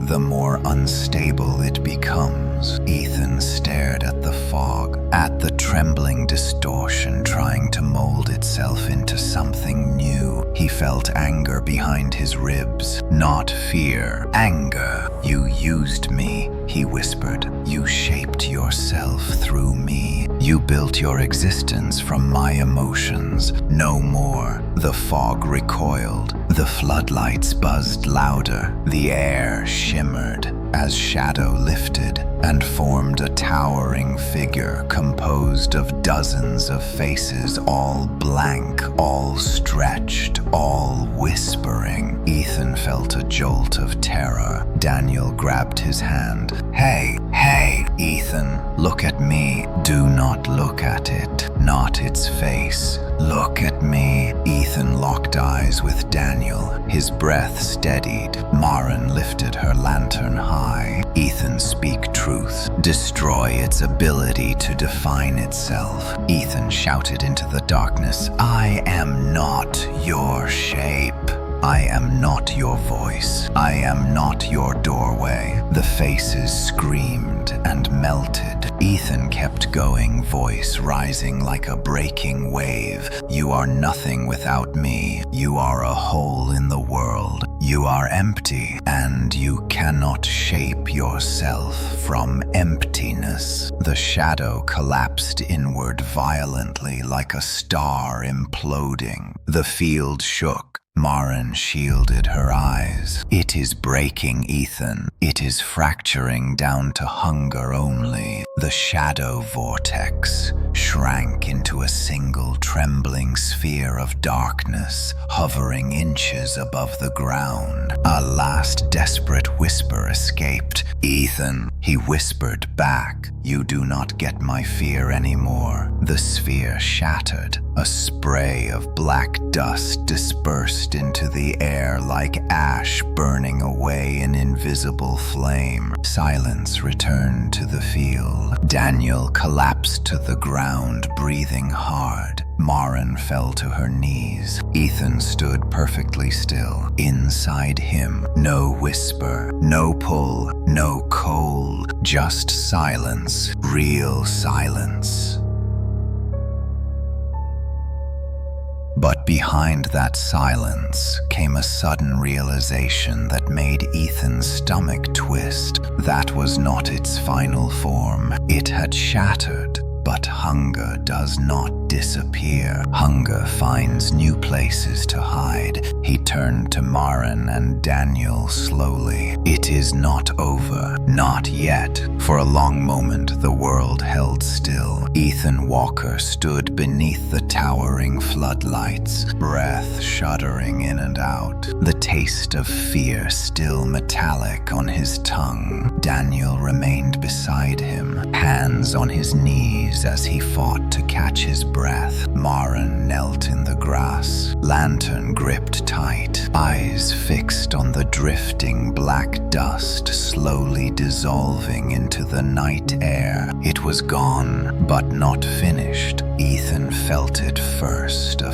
faint tremor beneath the skin of the world. The tension in the air like a held breath. He spoke softly. "It is not dead." Daniel looked up sharply. "Ethan, come on." That thing just shattered. Maren didn't move. She stared at the dissolving dust with quiet dread. Shattered does not mean destroyed. Hunger is not a shape. It does not depend on form. It moves. It changes. Its identity broke. But the hunger behind it, that is something older. Daniel clenched his jaw. So it is loose. But how? Without shape.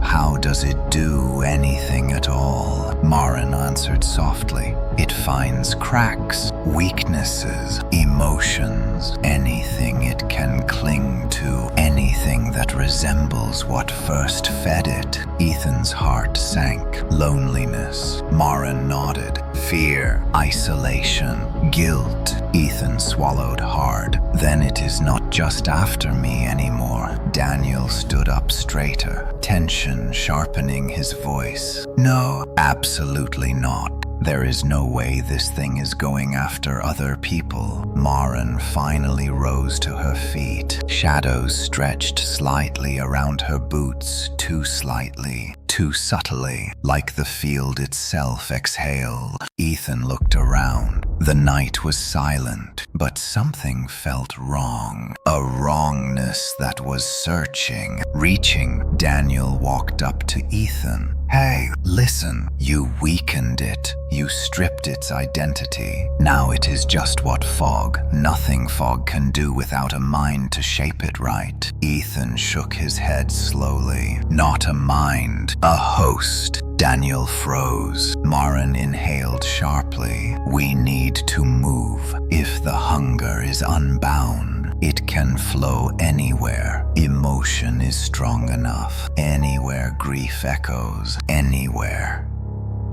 Fear is open. A sudden gust of wind tore across the field, scattering the last particles of dark dust. Ethan stiffened. The dust didn't scatter randomly. It moved in a direction. North, toward the city, toward people. Maren grabbed her bag. "We go. Now." They sprinted across the field back toward the school parking lot. The asphalt was cracked, dimly lit by flickering street lamps. As they ran, Ethan felt something heavier than exhaustion tug at him. A strange pressure settling into the air, like someone was crying nearby. Maren suddenly stopped. "Do you hear that?" Ethan did. A faint sobbing, far away, echoing. Daniel looked around. "That is not real. Tell me that is not real." But the sobbing grew louder. Ethan felt cold spread across his spine. "It is looking for someone. Someone lonely." Maren grabbed Ethan's arm. "Focus. Do not let it use your empathy as a bridge." Ethan nodded, but the sobbing cut deeper, as if clawing into an old memory inside him. Nights alone, small hands gripping sheets, the darkness whispering comfort. "No." He shoved the memory down. They reached the car. Daniel fumbled the keys into the ignition. The moment the engine started, something slammed onto the hood. Ethan yelped. Daniel cursed. Maren raised a lantern. A shadow shape clung to the hood, thin, fragile, as if made of black smoke condensed into trembling form. It had no eyes, no mouth, no face, only a slight indentation where a face should be. It wasn't attacking, it was shivering. Maren whispered, "It is trying to form, trying to find identity. It is using fragments that remain emotion, grief, loneliness. The shadow turned slowly toward Ethan, the indent where its face should be quivered, twitching like it was trying to become a smile. Ethan jerked back. No, no, no, no. Daniel floored the gas. The shadow slid off the hood and dissipated like smoke. They tore down the street. Ethan pressed his palm against his forehead. That was not it trying to hurt us. It was trying to become something, Daniel asked tightly. Become what? Ethan answered hollowly. Anything, anyone, whatever shape gives it stability. Maren flipped through her notes. It needs a central emotion to anchor to, not your fear, something else, something it can use to grow a new voice. The car sped under empty street lights. The city loomed ahead. Suddenly, Ethan flinched. He felt something sharp, cold pulling him.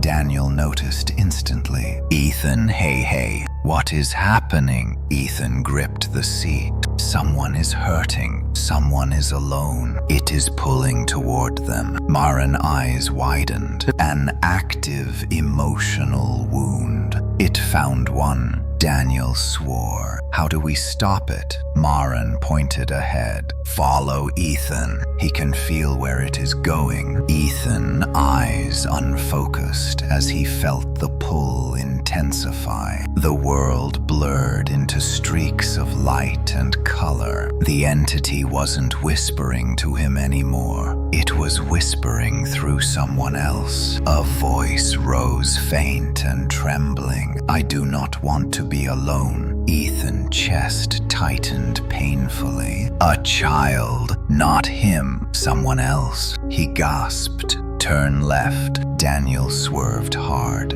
Ethan said again, straight, quickly. They sped down narrow residential roads until Ethan suddenly shouted, stop! Daniel slammed the brakes. They were in front of a small two-story apartment building. A single window on the second floor glowed faintly. Ethan whispered, it is in there. Maren grabbed a lantern. Then we have no time. If it anchors to someone else,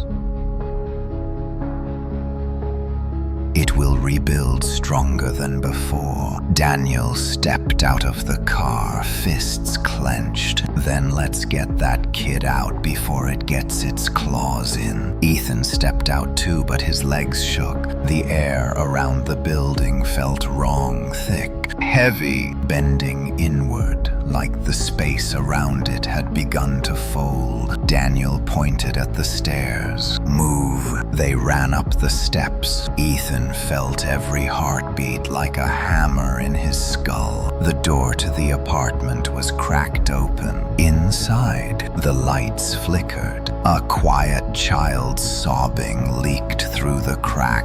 Ethan whispered, no, not again. They pushed the door open and saw the curtain, gray, thin, shimmering faintly in the dark, drawn across a small bedroom doorway. Behind it, a faint glowing smile pressed against the fabric.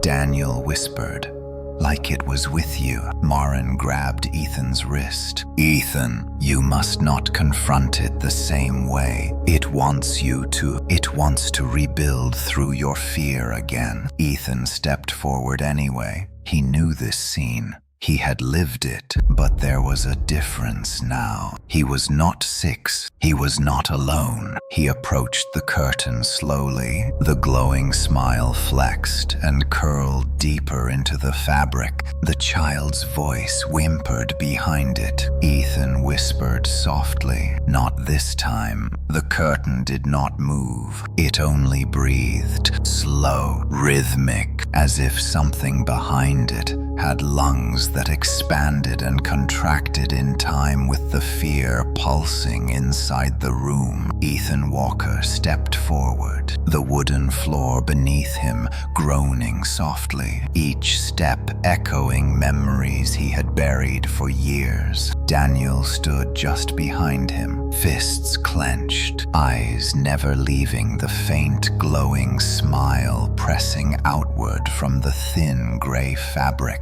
Maren raised her lantern, and its trembling flame cast ripples of gold across the room, pushing back just enough of the darkness to keep the air breathable. The child behind the curtain whimpered, a trembling sound.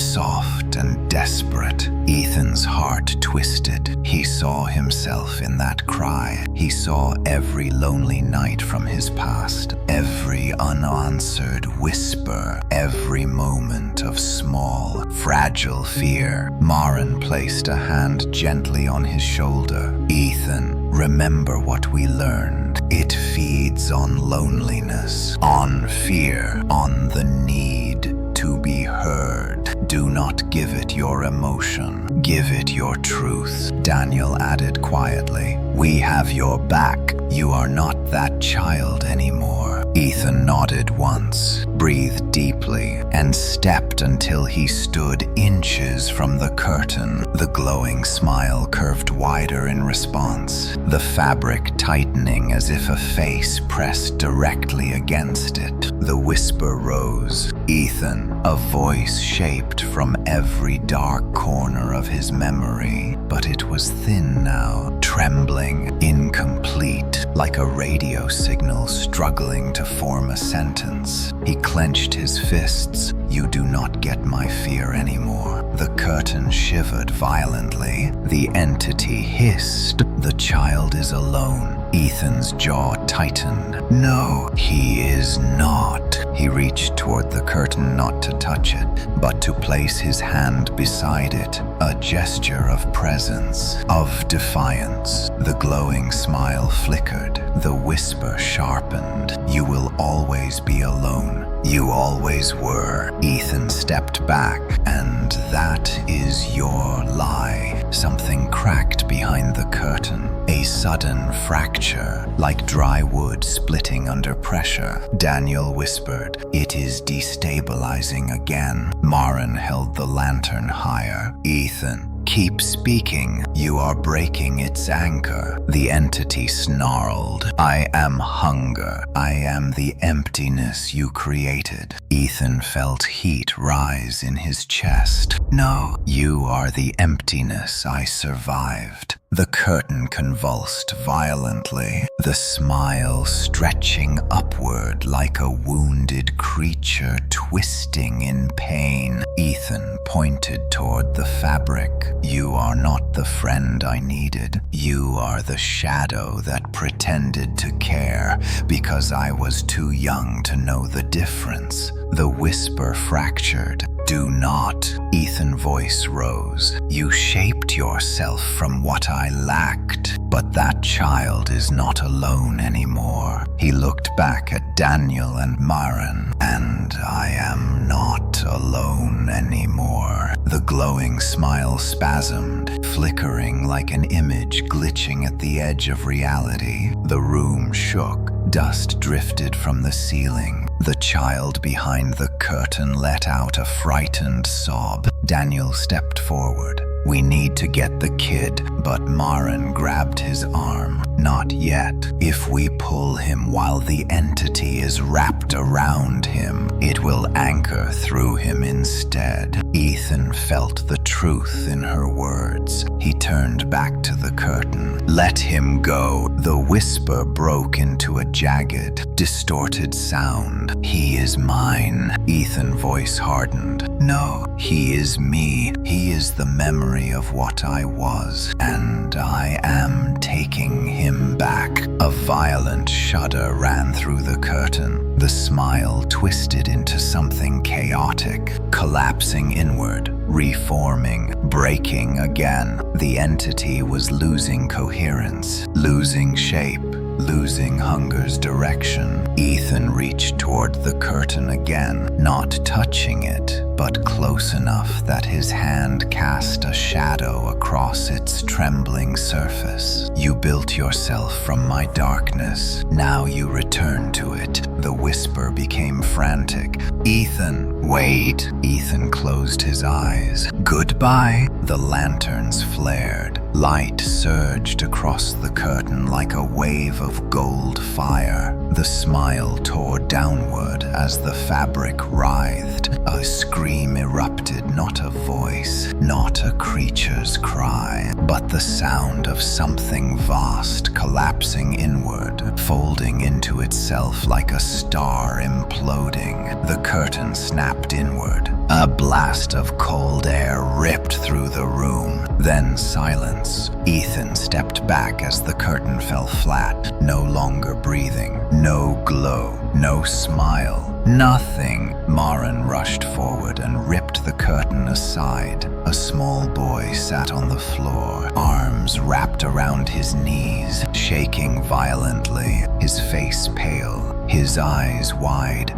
but alive. Daniel knelt beside him. Hey buddy, you are okay. We are here. The boy looked between them, then at Ethan. You came for me. Ethan swallowed hard. His voice cracked. No one deserves to be alone. The boy trembled. The whisper said no one would come. Ethan shook his head. It lies. That is all it knows how to do. Marin checked the boy quickly. No entity residue. No shadow distortion. He is free. Daniel exhaled deeply. Then it is over. Ethan stood slowly, staring at the collapsed curtain. It looked ordinary now. Just fabric, nothing more. But Ethan wasn't smiling. Marin walked up beside him. What is it? Ethan pointed at the dust still faintly drifting through the air. That dust is not disappearing completely. It is dispersing. Daniel frowned. Dispersing where? Ethan swallowed. Into silence. Into empty spaces. Into every place someone feels alone. Marin stiffened. Hunger never dies. It only changes form. Ethan turned toward the child, but it has no doorway now and no identity to cling to. It cannot shape itself into anything without someone feeding it.